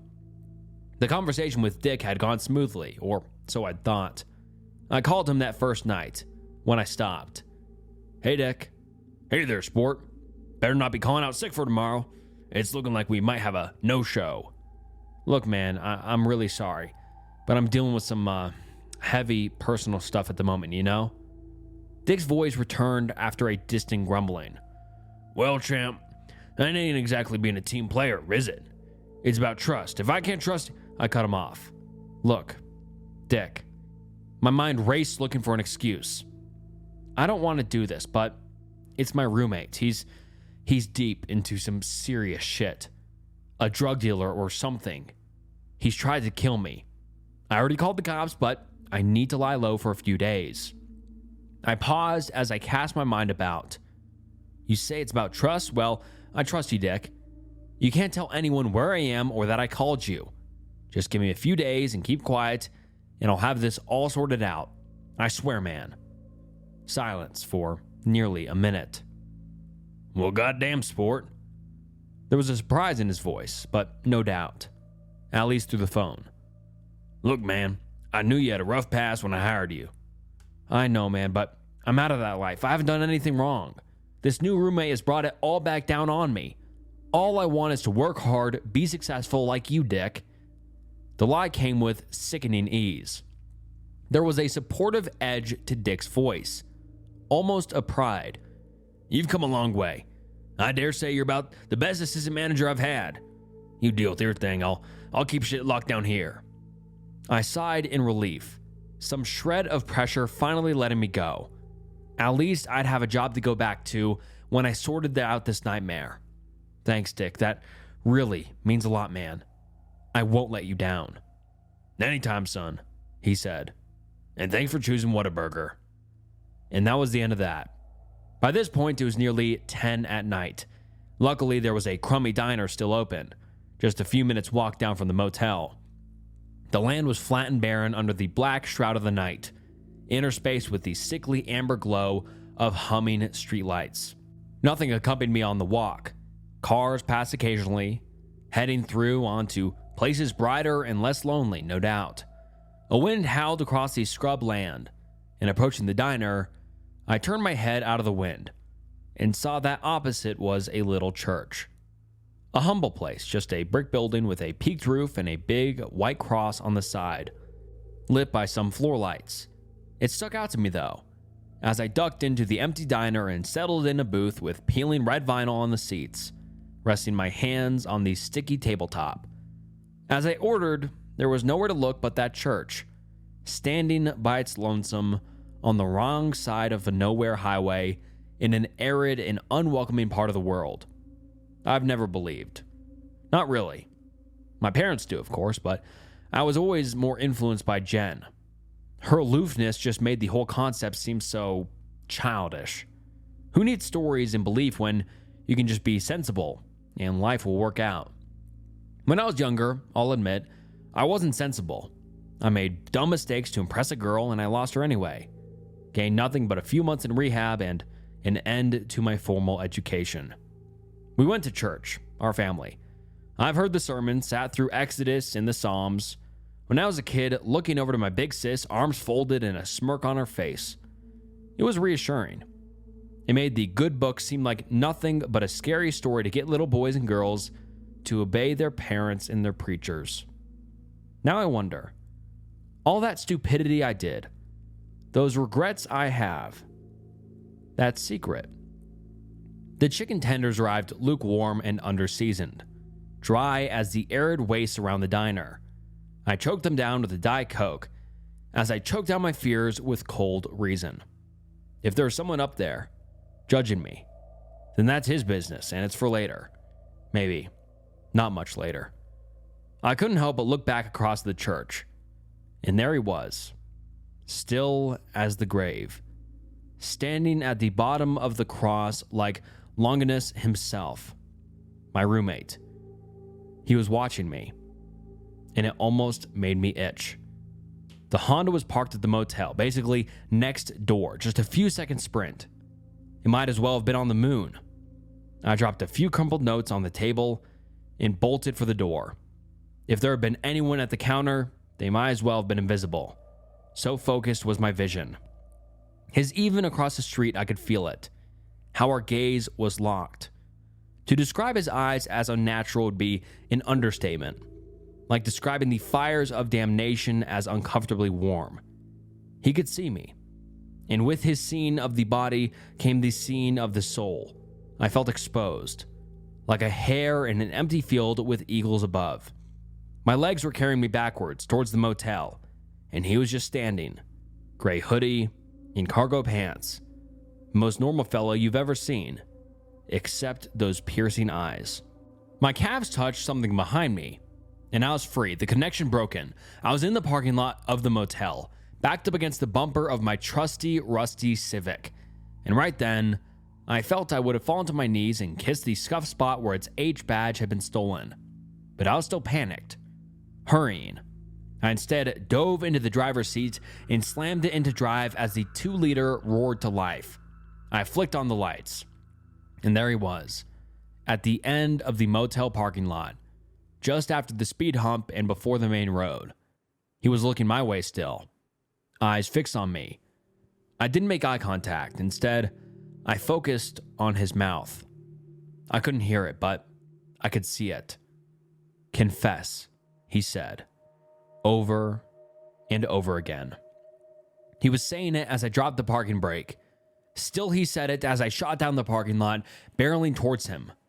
Confess, he said, as I bounced high off the speed bump, momentarily losing sight of him as my headlights ramped up. And when the front end bounced down at nearly 50 miles an hour, when I should have smashed into him and shattered his bones, he was gone. I nearly understeered into the church as I sped off east out of town, like a man being chased by the devil himself. My parents lived in a big old ranch, and I made the trip in less than 22 minutes. It was dark, there was no one around, and I drove with my lights off, just in case I was being followed. Parking the Civic up beside my dad's F-150 made it look comically small. The whole ranch had that effect. A big 3-story house with a wraparound porch, the old stars and stripes hanging by the Lone Star of Texas, as typical as could be. It wasn't an actual farm. Hadn't been since long before my mom and dad bought it and moved in. I had to sit there for a while. Engine off, breeze rattling through the night, hands resting on the cracked old dashboard. The lights were on, in the living room, but the curtains were drawn. I was reflecting. Maybe he just dropped down next to the speed hump or threw himself aside at the last second. There had to be a sensible, non-mystical answer for all of this. I was still reflecting when my phone buzzed. 11:54 p.m. An email from Whataburger Corporate. My heart was doing its rib-beating routine. As I read through the email, I was fired. In short, panic started to fill me as I flicked through apps, and there, in my texts, I found it. A few messages I'd missed under the name Dickhead Boss. 10:22 p.m. Call me. It's urgent. A few minutes later, you lied to me, champ. Call me now. Urgent. A few minutes later, he's told me everything. I've already called the police. Told them all that crap you told me. A minute later, you ever show your face around here, you're dead. Thumbs up emoji. Didn't mean to send that. That was it. That fucker had taken my apartment, my sister, and now my crappy job. He wouldn't even let me eat bland chicken in peace. I might have gone to my dad's house looking for help, maybe somewhere to stay to plan, but this was it. Clearly my roommate wouldn't stop until he'd taken everything from me. I was out of the car and halfway to the porch when the door opened. There, silhouetted from the light behind him, like some deficit phantom, was my overweight father, holding a shotgun. With a pang, I recognized it. An old wood furniture Remington. My dad had picked it up for $70 not long before I was born, and I'd shot my first hog with it. Jane called. His voice growled as I looked up into the light, eyes struggling to adjust. She said you might come. Also said I shouldn't let you step a damn foot inside this house. That I should just call the police and be done with you. He stood still as a rock, shotgun across his chest, not quite as threatening as if he was pointing it at me. Still a very nasty thing to do, in front of your own son though. Yeah, not surprised. Things have gone to shit a little, Dad. He didn't move. I don't know what she said. I could make excuses, wouldn't matter. You wouldn't believe me. My dad lowered the shotgun at that, letting it dangle from one hand. Heck no, it wouldn't. I nodded. What'd she think I've done this time? No idea. She was crying, though. I don't like it when you make my own daughter cry. I shrugged, remembering which of us made her cry more, but I let it go. Me neither. I wish I knew what I did. My old man tensed at that. Can't remember. You back on that smack? I shook my head, wounded by the statement. No, Dad, I haven't touched that shit in years, not any drugs. Haven't had it so much as a beer in a few days. My father finally seemed to settle, to deflate a little, and I saw how old he looked. His beard, which I remembered as a big, black, bushy thing, had gone to gray, and his eyes were haggard, face lined with 100 little wrinkles. She said you were sober. Told me that much, at least. Besides, I can hardly imagine you driving all this way high. What do you want? We don't have any cash, so don't even ask. It hurt a lot. I'd come a long way. A really long way. in the last 5 years. I'd sobered up, I'd gotten a job, stuck with it, made it to my counseling, and even moved out of my sister's and her girlfriend's apartment. But my dad still just saw me as a drug addict, looking for money for another hit. My breaths came ragged and my cheeks stung, though whether with rage or embarrassment or anger, I had no clue. I was a vortex of pain and rawness just then. It took me a long, lingering while to collect myself, to gather some sense of composure. I'm going away, Dad. Far away. I yanked out my wallet, showed him the wad of cash in here. I'd withdrawn everything, every last dollar from an ATM on the way out of town. It was at once an impressive stack, but also so little. About $9,000. My whole worth. Every scrape I'd saved over the years, I'd been fixing myself. I don't need any money, Dad. I just wanted to make peace with myself. Say goodbye to the house, to Mom. That's all. I almost believed my own lie as I said it. Gonna make a new life somewhere? Head north, cross the border maybe? There was an edge to Father's voice. We'll see. He nodded and let me in. Whatever the Bible might say on S-word, clearly he thought I was already damned. The house hadn't changed much. Some polished wood floors and ugly green wallpaper. My mother was sat in her old chair there in the living room, but I didn't approach. I stood at the bottom of the stairs. Mind if I go say goodbye to my old room? I asked. My father is a lot of things, and in a lot of ways, we couldn't be more different. He's a homophobe who kicked out his own daughter, a man who used his voice or his strength to get his way. Thought differing opinions equated to a lack of respect, and of course, he was deeply devout. But in one way, we couldn't be more alike. My dad is a fucking idiot. And being an idiot, he nodded, before settling down in his own chair in the living room, shotgun lying by his feet. On the third story were the 3 bedrooms, mine and Jen's, left and right, opposite each other. I walked past. Didn't even spare them a glance. The master bedroom hadn't had a lock in my childhood, and that clearly hadn't changed as I let myself in. The walk-in closet was still on the right, and with barely 4 foot of that for my mom and dad's Sunday best, the rest was dominated by the same massive 6-foot-tall safe. The last time I've been here, I've been on the cusp of the biggest mistake of my life. This time, I hoped things would be different. I had come so far. I would never fall back to what I had been that I promised myself.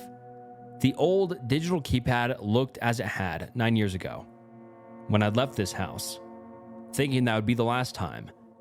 As I went to type in the code, I realized what a long shot it was. Surely my dad would have known someone had been through his safe. Would he have changed the code? 12/19, Jen's birthday. The idiot. The safe clicked and I swung the door open. There was my dad's other pride and joy. Shotguns for birds, shotguns for hogs, AR-15s, AR-10s, semi-autos, and lever actions of nearly every configuration. Bolt actions from Winchester, Springfield, CZ, Tikka, Mauser, and Ruger. Some were new, others had served in wars long past. Cartridges were piled high, boxes of everything from 12 gauge to 410, from 22 long to 50 Browning. My father's hoard of ordnance, his shrine to his own saints, John Moses Browning and Samuel Colt. In many ways, I truly believe my father might be the most Texan man ever born. More than 40 long guns, and yet my head looked past them all. On the door, there was a rack, and on that rack was my dad's handguns. And among his fancy and historical pistols, between a 1911 my great-grandfather had carried in the war and a .44 Magnum of Dirty Harry fame, my hand was drawn to a single, unassuming Glock. There were other guns just as good, if not better. A couple of H&Ks, a CZ, but either my hand was moving on its own accord or some part of my mind had a very dark and ironic sense of humor. I took that Glock 20, grabbed its polymer holster, a box of 10mm Spear gold dot ammunition, and a couple of spare mags, and quickly armed myself. Felons are not allowed to own firearms in the state of Texas, but borrowing from family is something of a gray area. The inner waistband holster hid the big gun even on my skinny frame. And my rear pockets and jacket hid the mags and ammo well enough. A quick peek in the mirror and I looked no more suspicious than I normally am to my father. Back downstairs, I turned and looked at what was left of my family. My father, big and gray and angry, and my mother. She'd always been a small woman, in both stature and character, but now she was practically skeletal, shrouded in a blanket the color of dirt. Her eyes were sunken in her head, those big, pale eyes. She looked pathetic. The last thing Jen had said before she'd been forced out in the middle of the night was that my mom was a coward for staying, that dad would suck all the life out of her. Jen was right, like usual, and my mom looked like more of an emaciated addict than I had ever been. I wanted to pity here, but this was the woman who'd sat by her husband, that had thrown out her children, driven away her side of the family, and shunned his own. She could have left. All that he was never physically violent, not to his family. But no, she'd always been weak. She was in a hell of her own making, and she could walk through the door at any time. I don't hate her. Worse, I feel nothing for her. Goodbye. The words came without feeling, without meaning, and I left. As I was pulling the Civic back onto the road, I glanced in the rearview mirror. My stomach dropped, and I'd half expected. There was Mike, my good old stalker roommate, standing on the porch, having an animated conversation with my father. I turned out and was picking up speed. As the first shots came from behind, my dad, at the edge of his fence, was shooting at me. I was already a quarter mile gone and picking up speed fast, and whatever birdshot or buckshot he had loaded was coming nowhere near me. Still, it's an unsettling feeling having your own father shooting at you. I noticed as well, Mike was nowhere to be seen, and he hadn't come in a car or anything. I would have seen it. Whatever the hell he is, he has a date with the gold folks of Spear Ammunition, and I wasn't going to keep him waiting. It wasn't like I had anything else either. Everything I'd ever worked for, whoever I'd had to rely on, had all been ripped away by my oh-so-normal roommate. Thinking back, I'm sure it was Jen who picked him up in the first place. There had been others who could have been my roommate, lots of them. I remember more about them than Michael anyway. There was a Chinese post-grad student, liked playing League of Legends. Some European guy must have been 6'7", just kept smiling and talking about how he liked American girls. A half Indonesian, half Jamaican wannabe rapper. He'd seem fun. And who could forget some guy from Dallas who was convinced his grandfather had been the second gunman on the grassy knoll. All that was rushing through my head as I drove nearly aimlessly. I'd taken a right out of my dad's place instead of heading back towards town. I was pressing into the wide expanse of North Texas. At Perryton, I headed south, cutting through the wide desert plains under the lights of the moon and the stars. Nothing but me, the road, and my memories. At Pampa, nearly 1 a.m., I stopped at a Taco Bell. It was the only place still open, and they gave me a shitty look, as they were closing in about 5 minutes. So I drove on with my Crunchwrap Supreme congelating in its wrapper, and my Baja Blast growing warm and diluted. East I went, seemingly taking no notice as the world passed me by outside. I couldn't tell you how I was feeling. There was something tranquil about that night.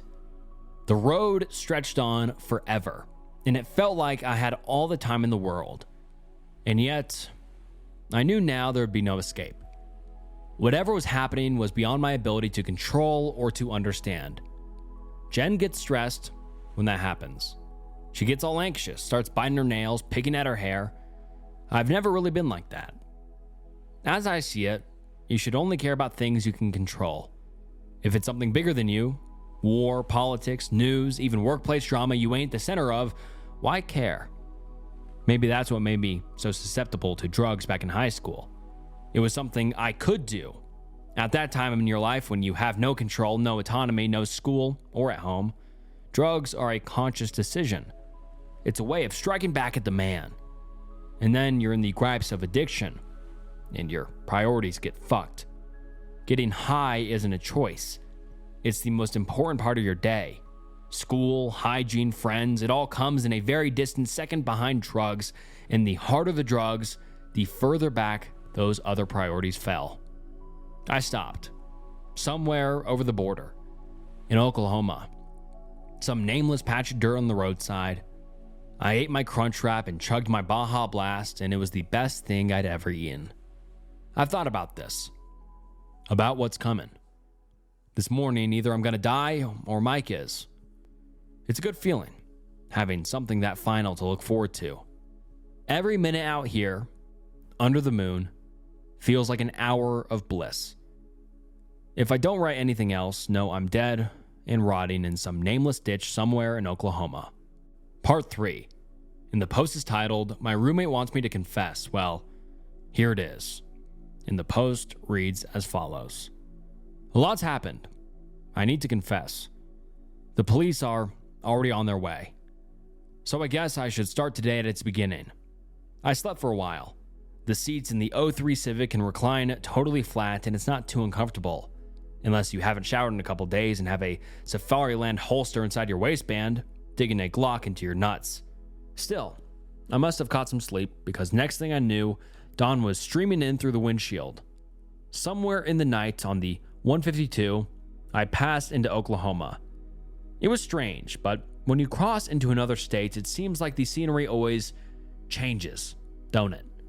The dusty, arid, endless expanse of Texas had given way to a new greenness. Healthy grass and stands and cut pieces of live oak, all under a beautiful virgin sky.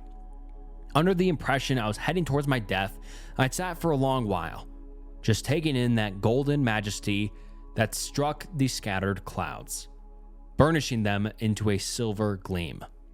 I loved that sunrise. It still might be the last I see.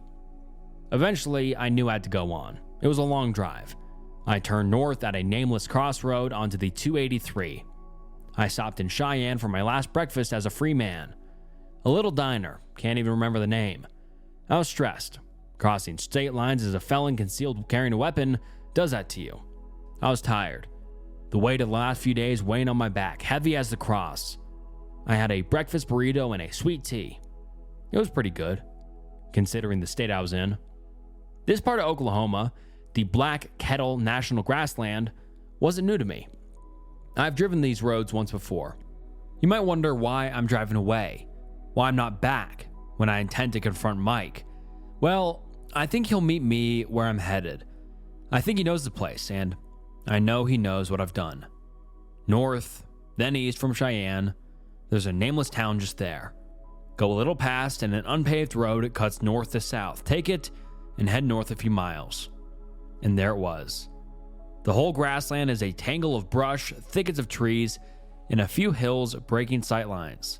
On a hill not too far left on the road, there stands a lone oak. And buried under its twisted branches is a man that was named Peter. Mike was there, as I knew he would be, clad in jeans and a leather jacket. Despite the oppressive heat that hit me when I opened the door, his face, I cannot describe. It was beyond imagining or comprehension. I approached as casually as I could, trying to give away nothing through my body language that conveyed the massive violence I was about to inflict. 50 feet. I walked closer. 30 feet. Closer still. 10 feet. I stopped. He said nothing. He stood still. Above a shallow grave I now intended that he would share with Peter. My right foot went back. Hands came up to my side. Left hand whipped up my shirt. Right wrapped around the gun. Both my hands met, center chest, high. A perfect grip. I pushed the gun out, forwards, sights aligned to my right eye. The draw had taken less than a second. Mike had no time to react, but he didn't try to. The rounds rang out across the prairie. 1, 2, 3. The gun kicked hard. 10mm always kick harder than you think. Brass leapt from the side and tumbled to my right. 4, 5, 6, 7. Shooting without ear protection. Even out in the open feels shit. Like getting kicked in both sides of the head at once. Rattling your brain. It didn't register at first. I was a good shooter. Even if I haven't done it in nearly a decade. You don't lose the skill. Only some polish. Yet at 10 feet, even a child would land most of their shots. And Mike still stood before me, unflinching, unchanged. Where the bullets went, I have no idea. But they didn't touch the average-looking man with the burning eyes before me. I stood. Just stood. Gun still raised, rounds left in the magazine. But I knew it was pointless. My heart had sank as low as it could already. As soon as I saw him from the car, all I felt then was numb, completely drained of all emotion. It's like when you're a kid, trying every trick in the book to get out of school and avoid a test. When you fake being sick, try and start a fight. Shout a bunch of swears and slurs, try and run out of the classroom. But your teacher brings you back, sits you down at your desk, and you just look at the sheet, knowing that there's no way out, no escape. Like that, but 1,000 times stronger. Knowing you've lost. I'd lost a long time ago. Before Mike moved in, before I left home, before I buried Peter. Before the first time I'd stolen the exact gun clasped in my hands, before I'd bought the drugs for my girlfriend. I had lost, and Mike had won. I slackened my arms, gun hanging uselessly from my hand. I stepped forward into a normal pose, one parallel yet somehow inferior to his. I still couldn't meet his eyes, couldn't feel known. But he must have known me anyway. Look at me. His voice rang out. It was alien. It was inhuman. That voice, so balanced, so unfeeling, so perfect. There was no way to resist. My eyes pulled themselves up with no input from me. I looked him in the eye, and he strode forward, over the grave. As he saw me and understood me, so too did I know him. But I could never understand the being before me. He who had led shining armies when the world was young, who had sent endless and timeless evils and vanquished them all. He who weighed souls and bore justice on levels so cosmic and inhuman. He who found my guilt as it weighed down my wretched soul. Peter waits below, for trumpets and voices from above. Is that fair? I knew it wasn't. I wanted to protest, say the world is by nature unfair. There are plans far larger than any of you. It is not your place to take a life, no matter your reason. I fell to my knees before him.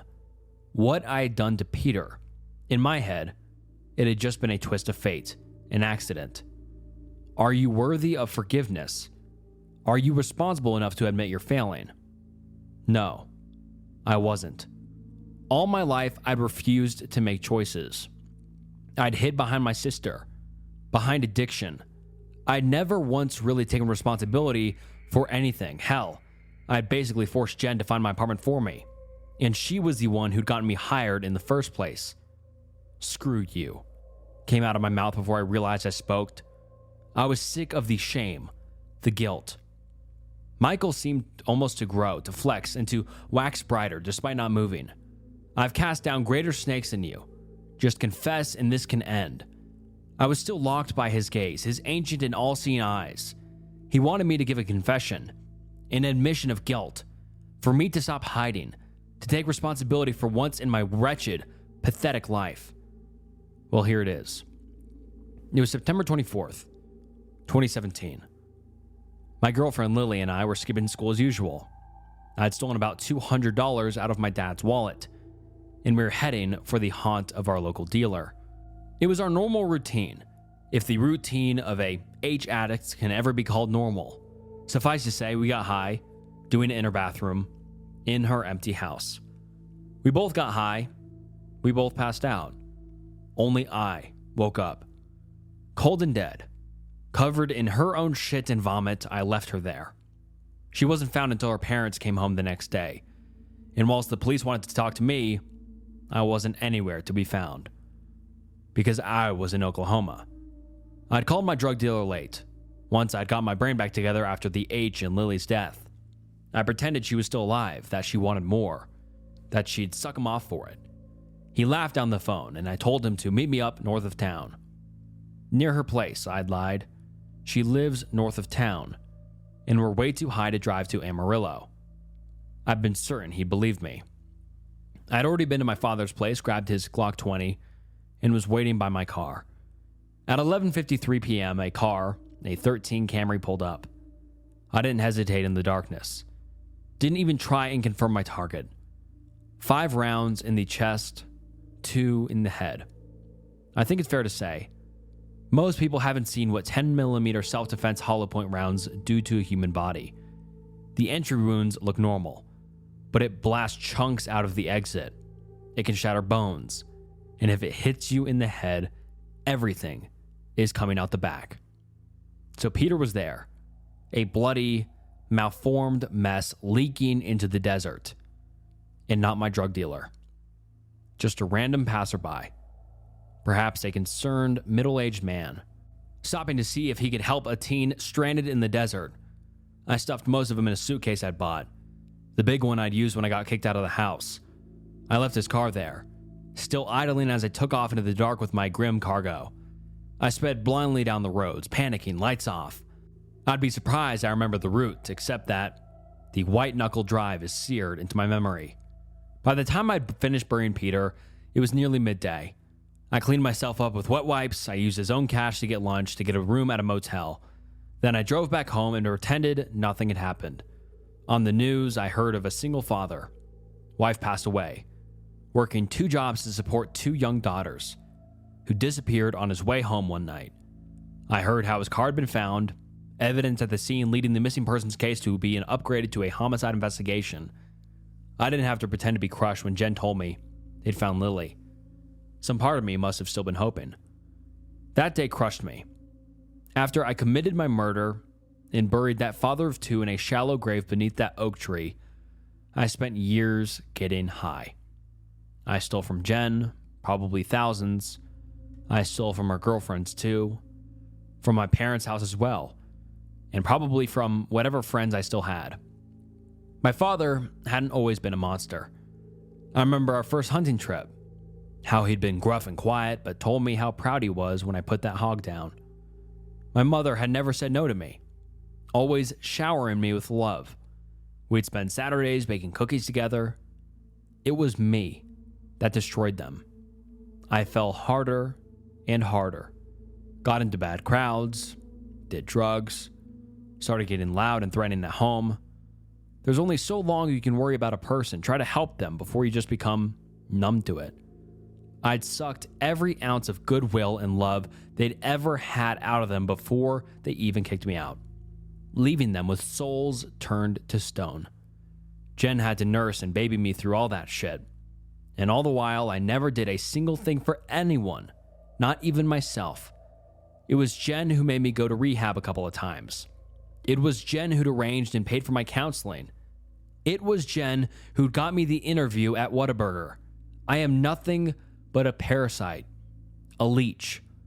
All my life, I have done nothing but take. I've taken all the joy from my parents, taken all the time and love my sister ever had, and I've taken a father from his little girls. Michael heard this. I screamed at him. Not so neat or so thought through. He heard and he said nothing.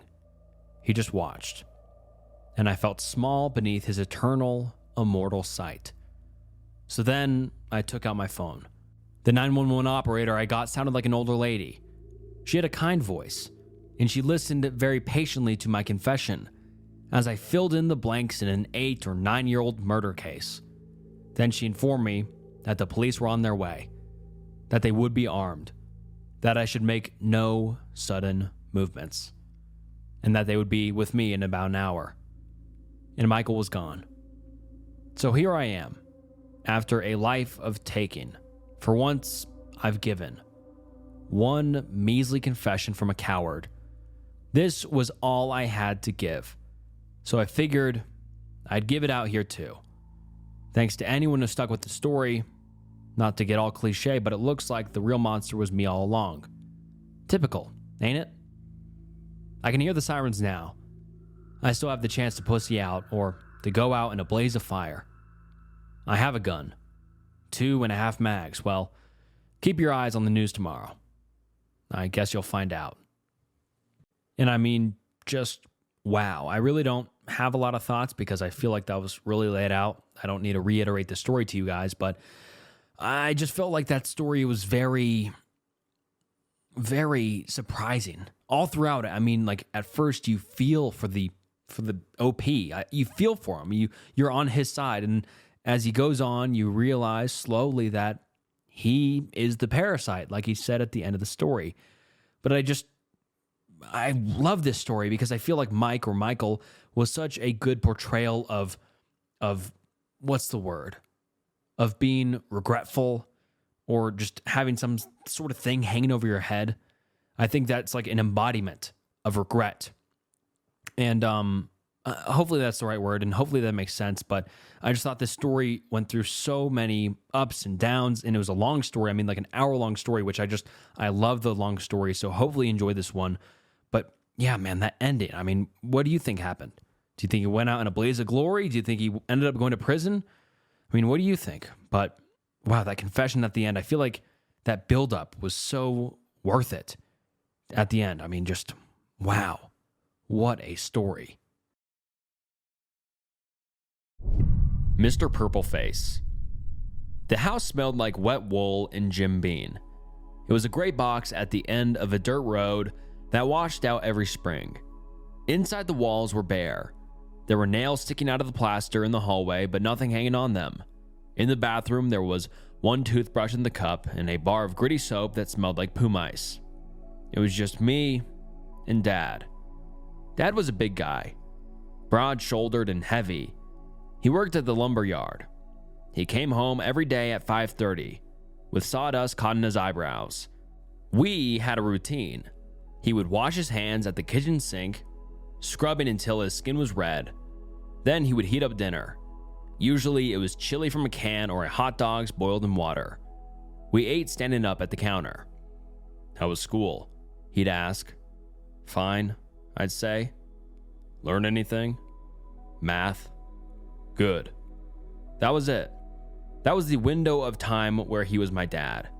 At 6:30, he would put his plate in the sink. He would walk to the cabinet above the refrigerator and take down the square bottle. Then he would grab a glass and go to the table.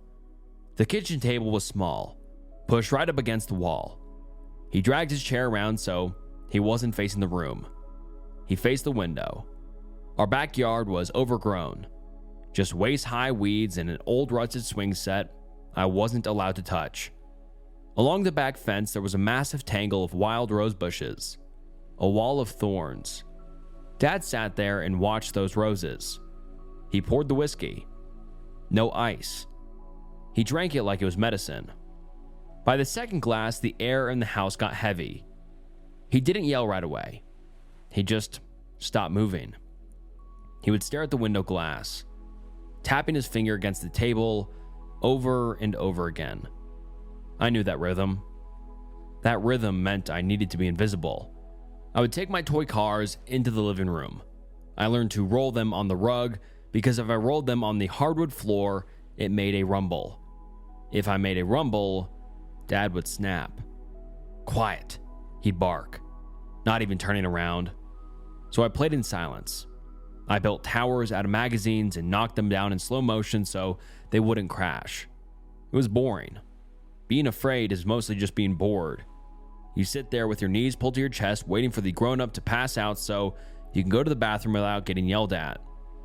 I didn't have anyone to talk to.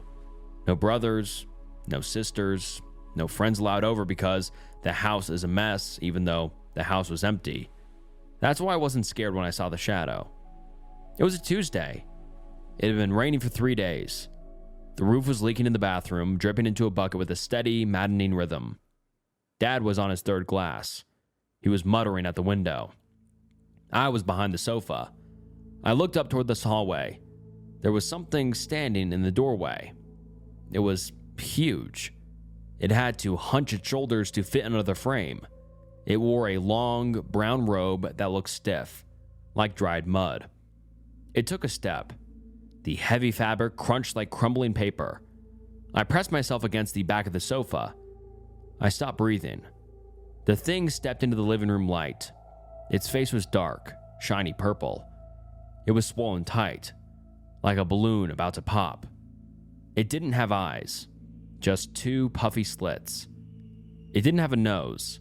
Its mouth hung open, crooked, dangling to the left. It breathed a wet, bubbling rattle. I stared at it. I waited for it to grab me. It didn't. It just stood there, swaying back and forth. It turned its head. It looked towards the kitchen. Dad was 10 feet away. He was staring at the window, swirling his drink. "Dad?" I whispered. He didn't hear me, but the thing did. The purple head turned. It ground on its neck. It looked down at me. I squeezed my eyes shut. I heard the crunch of the stiff robe getting closer. I smelled wet dirt and old pennies. Then I felt a cold touch on my head. It patted my hair. It was a jerky, awkward motion. I opened one eye. The thing was kneeling in front of me. The swollen purple face was inches away. A string of spit hung from its crooked mouth. It patted me again. Dad coughed in the kitchen. The thing stood up, unfolding like a spider, and stepped back into the dark hallway. I touched my hair. It felt cold. He came back the next night, and the night after that. I named him Mr. Purpleface. He usually showed up around 7 when Dad was deep in the bottle. He would stand in the corner by the TV watching. I realized pretty quickly that Dad couldn't see him. Dad would walk right past him to get to the bathroom. He'd shiver, rub his arms, maybe mutter about a draft, but he never looked up. Mr. Purpleface became my secret. I started talking to him. "This is my red truck," I'd whisper, holding it up.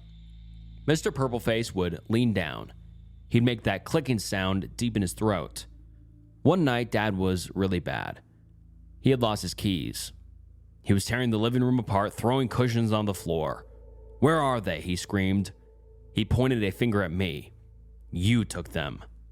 "I didn't," I said. "Don't lie to me." He took a step forward. His face was red. He raised his hand. I flinched.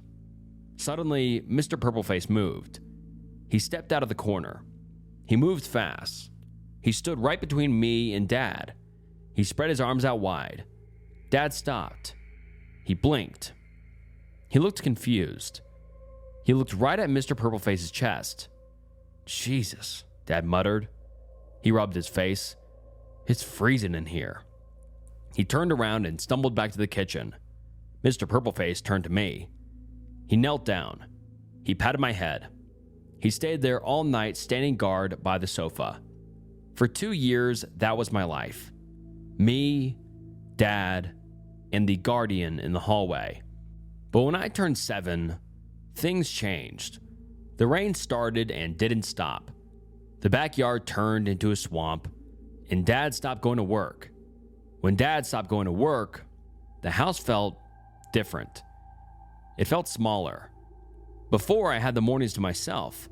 I had the time between getting off the bus and him coming home to watch TV and eat snacks and pretend I was a normal kid. But after he lost his job, those hours were gone. He said he got laid off. He said the foreman was an idiot who didn't know the good lumber from scrap. But even at 7 years old, I knew that wasn't true. I knew he got fired because he started smelling like whiskey at breakfast. He didn't leave the house anymore. He moved his life to the kitchen table. He stopped eating. I would come into the kitchen in the morning and the can of chili I opened the night before would still be sitting on the counter. The sauce would be dried out and dark. He just drank, and he watched the yard. It was November and the rain had started. It wasn't a storm. It was just a steady gray drizzle that never stopped. The dirt road turned into sludge. The backyard, which was already overgrown, started to look like a swamp. The water pooled around the swing set. It made the weeds look black and slimy. Dad became obsessed with it. He would sit there with his forehead pressed against the cold glass, fogging it up with his breath. "Look at it," he would mutter. "Just look at the mess." I would stand in the doorway holding my cereal bowl. "Look at what?" "The mud," he said. "It's washing everything out. It's gonna ruin the fence." He turned to look at me. His eyes were red-rimmed and he hadn't shaved in a week. His face looked gray. "Don't go out there," he said. I won't, I said. It's raining. I mean it, he said. He grabbed the edge of the table. I don't want you tracking that filth into the house. If I see you near that mud, I'll wear you out. He wasn't yelling. He said it quiet, like he was giving me advice. That was scarier than the yelling. I went back to the living room. Mr. Purpleface was there. He had changed too. In the beginning, he was calm. He was just a statue that stood in the corner. But now that Dad was home all day, Mr. Purpleface was restless. He wouldn't stay in the living room. He walked up and down the hallway, dragging that stiff brown robe on the carpet. He would walk to the edge of the kitchen, stand there for a minute, and then turn around. He seemed agitated. The wet rattling sound in his throat was louder. It sounded like water bubbling in a pot. He started spending a lot of time by the kitchen door. He would stand just out of Dad's line of sight. He would lean his swollen purple head against the doorframe and watch Dad drink. Sometimes he would raise a gray hand and reach out toward Dad. He didn't touch him. He just held his hand in the air like he was trying to grab something he couldn't reach. I tried to ignore it. I tried to play with my cars, but the air in the house was too tight. It felt like a rubber band that was pulled too far. On Thursday, the power went out. It was the middle of the day, but the sky was so dark it looked like night.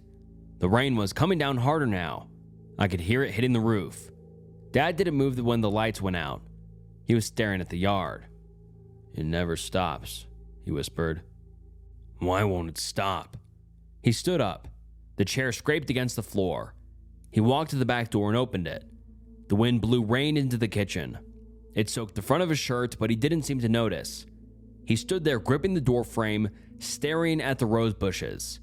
Hey, he yelled. It was the first time I heard him scream at the yard. That's my property, he screamed. Get off my property. I was hiding behind the sofa. I looked out the window. There was nobody in the yard. It was just rain and weeds.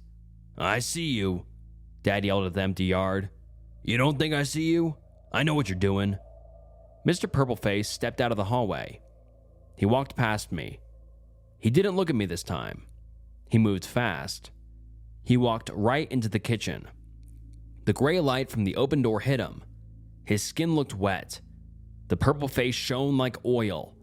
He walked up behind Dad. He stood so close his chest was almost touching Dad's back. Dad was still screaming at the rain. Get away from there. Leave it alone. Mr. Purpleface leaned down. He put his face right next to Dad's ear. I thought he was going to bite him. I thought he was going to tear Dad's throat out. But he didn't. He just opened his mouth. The crooked jaw hung loose. He breathed a loud, wet rattle right in Dad's ear. Dad froze. He stopped screaming mid-word. He went rigid. He slapped his hand over his ear like a bug had flown into it. He spun around. Mr. Purpleface was standing right there. He was towering over Dad, but Dad looked right through him. Dad looked at the empty air where Mr. Purpleface's chest was. He looked around the kitchen wild-eyed. Who's there? Dad whispered. Who did that? Mr. Purpleface didn't move. He just stared down at Dad with those swollen, shut eyes. Dad backed up until he hit the counter. He was breathing hard. He looked terrified. Is somebody in here? Dad yelled. His voice cracked. I'll call the cops. I have a gun. He didn't have a gun. He grabbed the whiskey bottle off the table and held it like a club. Show yourself, Dad screamed. Mr. Purpleface leaned forward again. He reached out a long, gray finger. He poked Dad in the chest. Dad gasped. He looked down at his shirt. He touched the spot where the finger had hit him. Cold, Dad whimpered. It's so cold. Dad ran. He didn't run at the ghost. He ran past him. He scrambled out of the kitchen and ran down the hall to his bedroom. He slammed the door so hard the pictures on the wall shook. I heard the lock click. I was left alone in the living room. Mr. Purpleface turned around. He looked at me. He didn't look scary anymore. He looked sad. He walked over to where I was hiding. He crumpled down to the floor. His stiff robe crunched. He reached out and took my hand. His fingers were freezing. We sat there for a long time listening to the rain and the sound of Dad crying in his bedroom. That weekend was the longest of my life. Dad didn't come out of his room for a day. I had to eat peanut butter out of the jar with a spoon. When he finally came out, he looked worse. His eyes were sunk deep in his head. He was shaking. He went straight to the kitchen. He didn't even look at me. He opened a new bottle. He sat at the table and resumed his watch. The rain didn't stop. It just kept coming. The backyard was a lake now. The water was brown and muddy. On Monday night, I woke up. It was quiet. The rain had slowed down to a drizzle. I heard a sound in the living room. It sounded like scratching. I got out of bed and crept to the door. Mr. Purpleface was standing at the back door in the kitchen. Dad had finally passed out. He was slumped over the table, his head resting on his arms. He was snoring. Mr. Purpleface was standing right next to him, but he wasn't looking at Dad. He was looking at the door. He was scratching at the wood with his gray fingernails. He wanted out. I walked into the kitchen. I stayed near the wall so I wouldn't wake Dad up. "Mr. Purpleface?" I whispered. He stopped scratching. He turned his swollen head towards me. He pointed at the door. Then he pointed at the lock. He wanted me to open it. I shook my head. "Dad said no," I whispered. "Dad said I can't go near the mud." Mr. Purpleface tilted his head. He made a soft sound. It wasn't the rattle. It sounded like a whimper. He pointed at the door again. Then he pointed at the rose bushes out in the dark yard. He just pointed. His gray finger rested on the glass. I looked out. I couldn't see anything. It was just black shapes and rain. "Is something out there?" I asked. Mr. Purpleface didn't answer.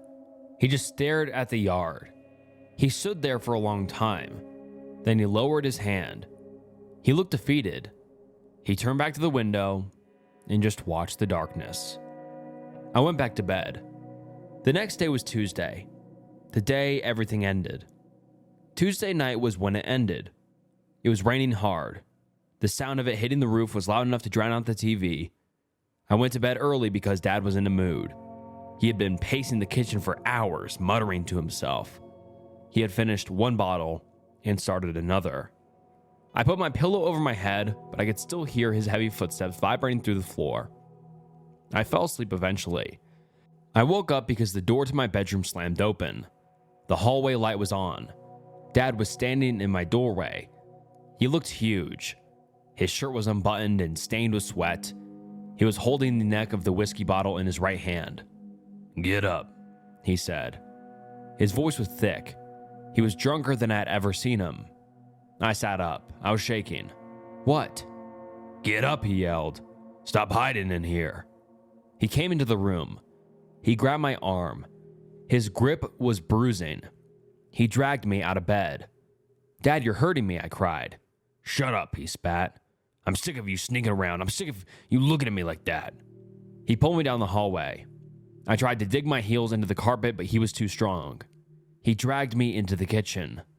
The bright fluorescent lights hummed overhead. The back door was cracked open just a little bit, letting the cold rain blow in. He shoved me towards the corner. I slipped on the linoleum and fell hard on my knees. "Please," I whispered. Dad didn't hear me. He was breathing hard, his face red and twisted. He looked at me with pure hate. It wasn't about the rain. It wasn't about the yard. He just wanted to hurt something. "I'll give you a roof over your head," he shouted. "And you just sit there. You judge me." He raised the bottle. He held it like a club. He took a step towards me. He pulled his arm back to swing. I curled into a ball on the floor. I squeezed my eyes shut and covered my head with my hands. I waited for the glass to hit me, but it didn't. The air in the kitchen changed. It smelled like wet dirt. I opened my eyes. Mr. Purpleface was standing over me. He had stepped over the shadows. He was standing between me and Dad. He was facing Dad. He looked huge under the kitchen lights. His brown robe was stiff and wet. Mud was dripping off the hem onto the clean floor. He had his arms spread out wide. He was shielding me. Dad stopped mid-swing. He blinked. He looked at the space in front of him. At first, he looked confused. He squinted like he couldn't focus on the thing standing there. Then his eyes got wide. He dropped the bottle. It shattered on the floor. Brown whiskey splashed over his boots. Dad took a step back. His mouth opened, but no sound came out. "You," Dad whispered. He looked up at the swollen purple face. He looked at the flat nose. He looked at the crooked jaw hanging loose. Dad let out a sound that didn't sound human. It was a high-pitched squeak. "No," Dad said. He held his hands up in front of his face. "No, stay back." Mr. Purpleface took a step forward. He leaned down. He put his face right in front of Dad's face. Dad screamed. It was a scream of pure terror. He scrambled backwards. He slipped on the wet floor and fell hard. He crab walked backward into the corner by the stove. "Get away," Dad shrieked. He was kicking his legs into the air. "Don't touch me. Stay away from me." Mr. Purpleface just stood there blocking me. Dad was curled up in a ball covering his head. He was sobbing. He was screaming about rocks and dirt. "I put you back," Dad yelled. "I put you back." I stayed on the floor behind Mr. Purpleface. I didn't move. Then I saw blue lights flashing in the window. The neighbors must have heard the screaming. I heard the front door get kicked open. "Police! Police!" 2 officers ran into the kitchen. They had guns out. They saw Dad in the corner screaming at the empty air. They saw the broken bottle, and they saw me on the floor crying. But they didn't see Mr. Purpleface. "Drop the weapon," one cop yelled at Dad, even though Dad wasn't holding anything. Dad didn't hear them. He was pointing at Mr. Purpleface. "She's right there," Dad screamed. "She's right there. Don't let her touch me." The cops grabbed him. They wrestled him onto his stomach. They put handcuffs on him. Dad was still screaming. "She came up. The rain washed her up." A lady officer came over to me. She picked me up, and she carried me out of the kitchen. As we walked down the hall, I looked back over her shoulder. Mr. Purpleface was still standing in the kitchen. He was watching them take Dad away. He raised one gray hand and waved at me. Then he stepped back into the shadows. I sat in the back of a police car, wrapped in a blanket. I watched them put Dad in another car. I thought he was going to jail for trying to hit me. I thought he was going to jail for being drunk. I didn't know the real reason. Not then. Social services took me that night. A few days later, my grandparents came to get me. My mom's parents. I hadn't seen them since I was a baby. They took me to their house 3 towns over. It was quiet there. Safe. I never went back to the house at the end of the dirt road. I lived with my grandparents until I was 18. They were good people. They lived in a brick house 3 towns over. They had a golden retriever and a backyard with a pool. There were no weeds. There were no roses. They never talked about my dad. They never talked about the house at the end of the dirt road. I went to therapy for a few years. The shrink told me I had an overactive imagination. She said Mr. Purpleface was a coping mechanism. She said I created a protector because my father was scary and I was lonely. It made sense. I wanted it to be true, so I believed her.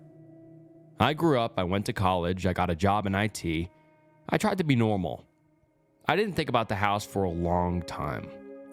Last week, my phone rang. It was a lawyer from the state. He told me my father was dead.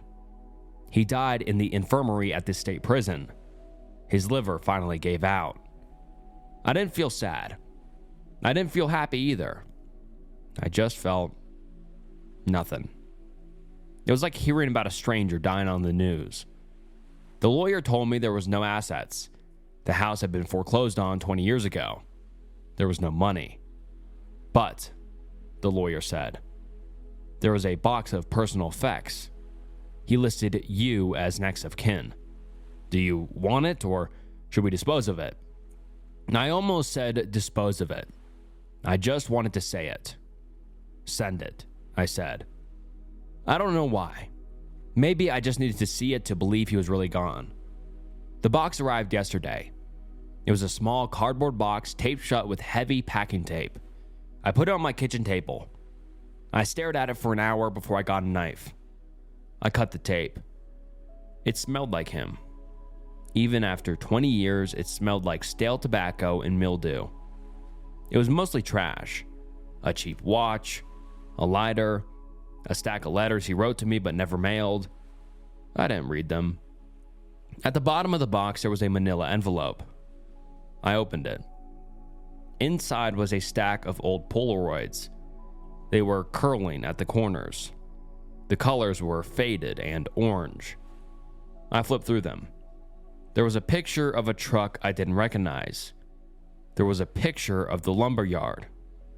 There was a picture of me as a baby sitting on a blanket in the grass. And then I found it. The last photo in the stack. It was taken in the kitchen. The old kitchen with the yellow linoleum and the fluorescent lights. Dad was sitting at the table. He was younger. He wasn't bloated from the drink yet. He was smiling at the camera, holding up a beer. Standing next to him with her arm around his shoulder was a woman. My mother. I had never seen a picture of her before. Grandparents didn't keep any around.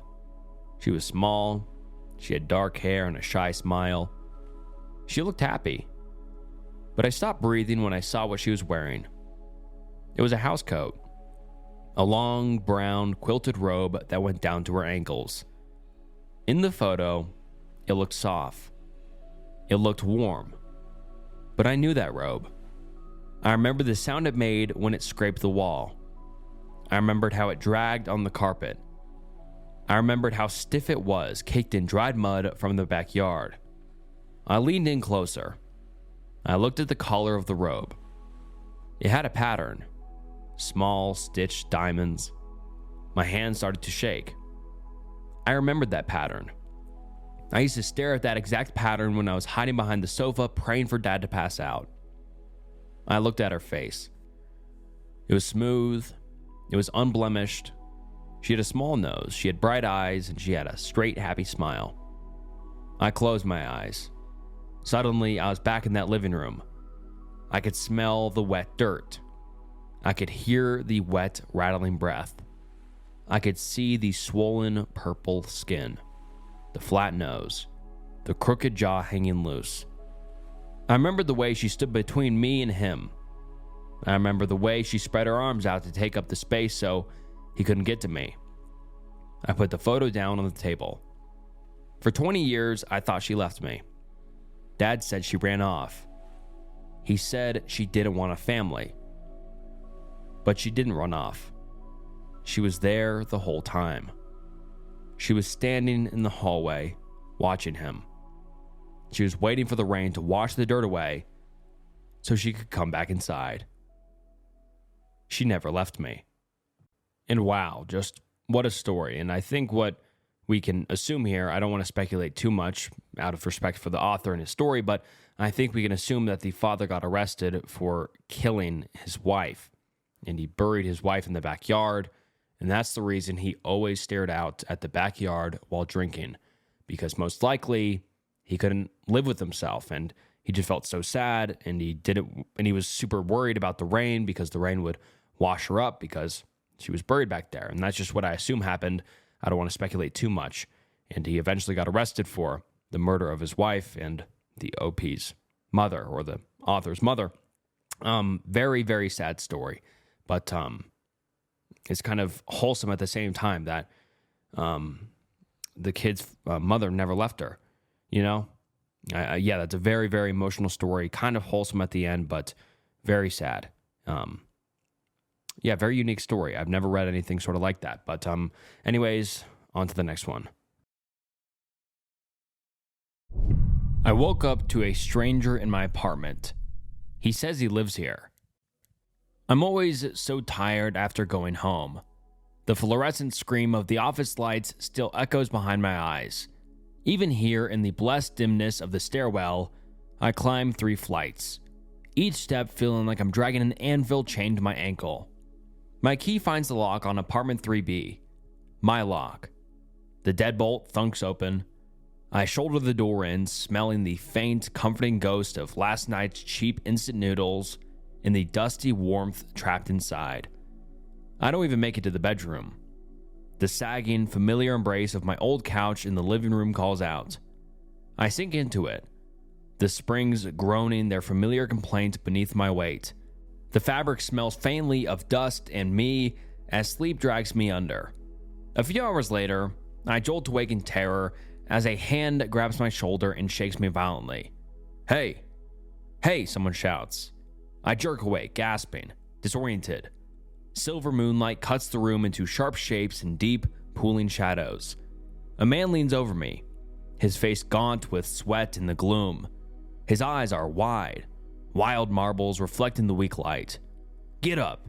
What the hell are you doing in my apartment? His voice is a harsh rasp, cutting straight through whatever dream I was trapped in. Panic surges through me.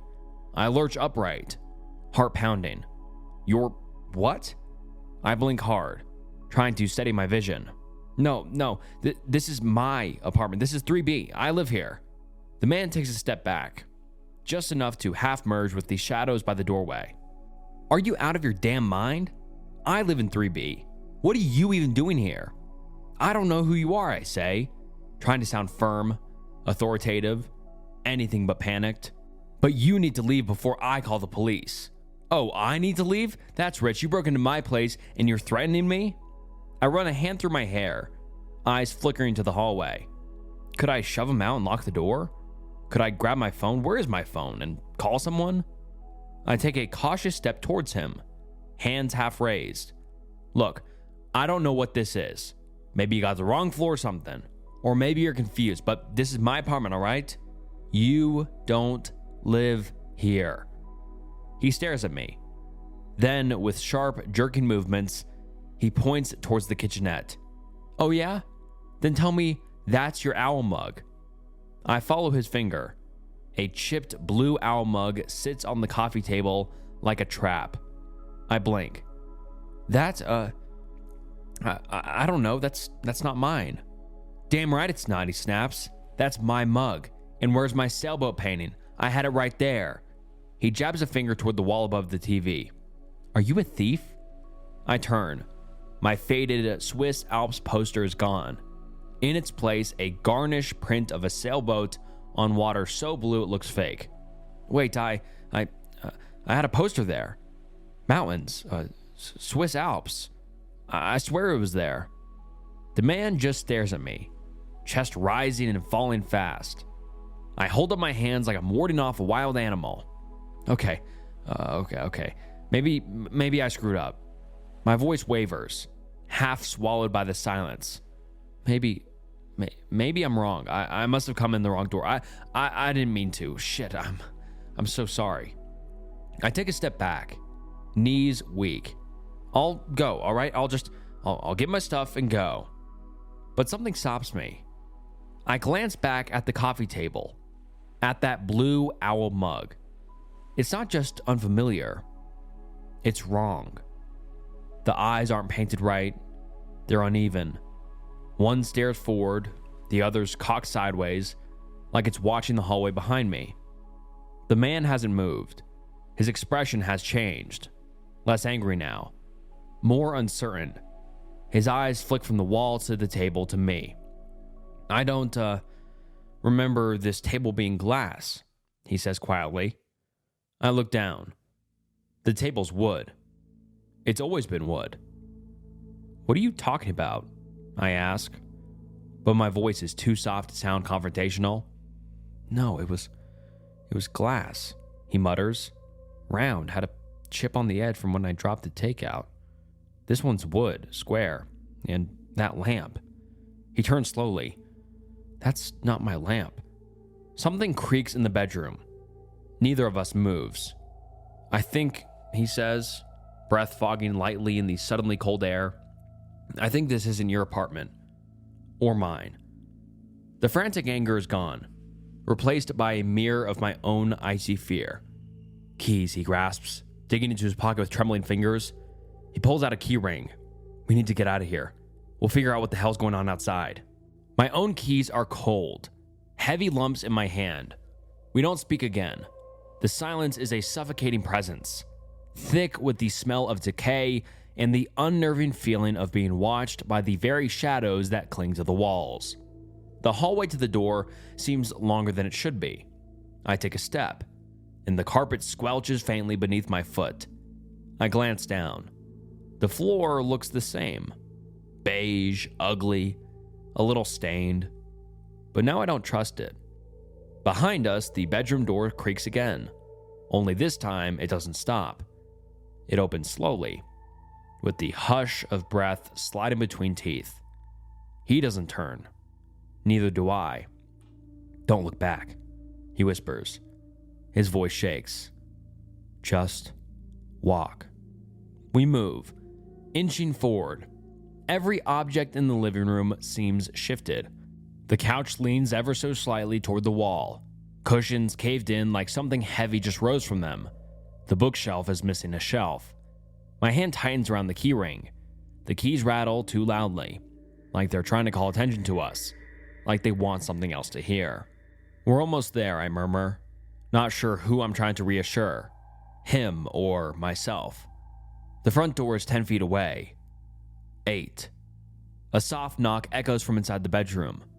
The man beside me flinches. I don't dare look. The temperature drops.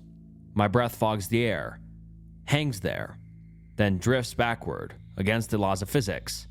I choke on it. This place, this thing, it's copying us. Badly. The front door looms closer now, but the handle seems off, longer than I remember. He reaches the door first, his hand trembling violently as he tries to jam his key into the deadbolt. It scrapes uselessly against the plate. It won't fit. Panic edges back into his voice. It should just unlock from inside, I hiss, my hand closing over the cold knob. I twist. It turns freely. Thank God. With a surge of desperate hope, I yank the door open. We stumble out together into the hallway, gasping lungfuls of stagnant, unmoving air. It tastes thick with dust and that same underlying damp decay. The hallway light fixture is shattered, glass shards glittering dully on the floor below. Weak, gray, pre-dawn light filters from a grimy window at the far end, revealing a scene that stops us dead. The hallway is a ruin.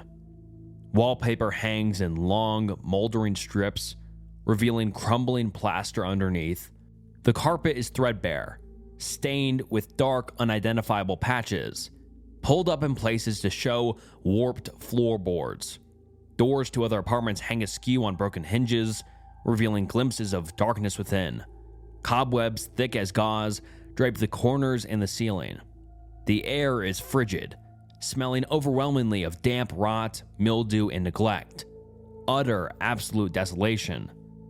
This, the man beside me whispers, his voice cracking. This building, it's condemned, look. He points a shaking finger towards a large official notice nailed crookedly to the wall opposite my door. Our door. Apartment 3B. The notice is faded, water-stained, but the bold red letters are unmistakable. Condemned. Structurally unsound. Entry prohibited. My blood turns to ice. We both slowly turn to look back at the door we just emerged from. Apartment 3B. The wood is warped, the paint blistered and peeling. A thick layer of grime coats the surface, thick as old moss. The number 3B is barely visible beneath it, the brass digits green with corrosion. The keyhole looks rusted shut. It looks like it hasn't been opened in years. The man raises his hand, slowly, like lifting the key cost him something. I look down at mine, both identical, both for 3B, both seemingly useless against the decayed reality before us. yet they worked moments ago. He meets my eyes. Our keys hang limp in our hands. The only sound is the frantic hammering of our hearts in the silence, and then the shadows behind the door shift. At first, I almost miss it. Just a flicker of movement in the dark. A smudge of black deeper than the shadows. But then it pushes forward. Slow and deliberate. It isn't a person. Not quite. The shape doesn't hold together right. Limbs bend where they shouldn't. Joints jutting at broken angles. Where a face should be, there's only a hollowed out suggestion of one. Like a mask left too close to a flame. And the worst part? The hallway isn't big enough for it. The ceiling should scrape its skull. The wall should press against its shoulders. But it keeps coming anyway. Folding itself into the space like it's bending the apartment around it. The shape tilts its head. My ribs clamp tight. Breath trapped like a live thing in my throat. The man beside me makes a sound. Not quite a whimper. Maybe a prayer. A wet crack splits the silence. The door frame splinters. Just a hairline fracture. But it sounds like a gunshot in the still air. We run. Stairs blur underfoot. We don't stop until concrete turns to asphalt. Until the sky bleeds dawn. Our eyes meet. A silent scream passing between us. My stomach drops as reality rearranges itself in my mind. This isn't right. The street signs are unfamiliar. The buildings wear strange colors. And that terrible, clawing realization. I don't live in an apartment. I own a house. A blue colonial with hydrangeas out front. A mailbox with mine and Olivia's name painted on the side. A garage where my daughter's bike leans against the wall. Cold sweat trickles down my back. How did we get inside that place? Who let us in? But the most chilling question lingers between us. Unspoken. What in God's name did we just escape from? And alright guys, that wraps up some horrifying Reddit horror stories. And this was a long video, 2.5 hours. Hopefully you enjoyed. Would you like to see more long videos in the future? Would you like to see more Reddit horror stories in the future? If so, please drop a comment down below. Like the video, subscribe to the channel, follow me on Spotify, follow me on Instagram, all that jazz. And I just want to say thank you so much for watching to the end of the video. It means the world. And if you enjoyed this video, I'm sure you'll enjoy other videos on the channel. So please check out some other videos on the channel. And yeah, thank you so much for watching to the end. It means the world. And this was Snook. And I'll see you next time. Bye.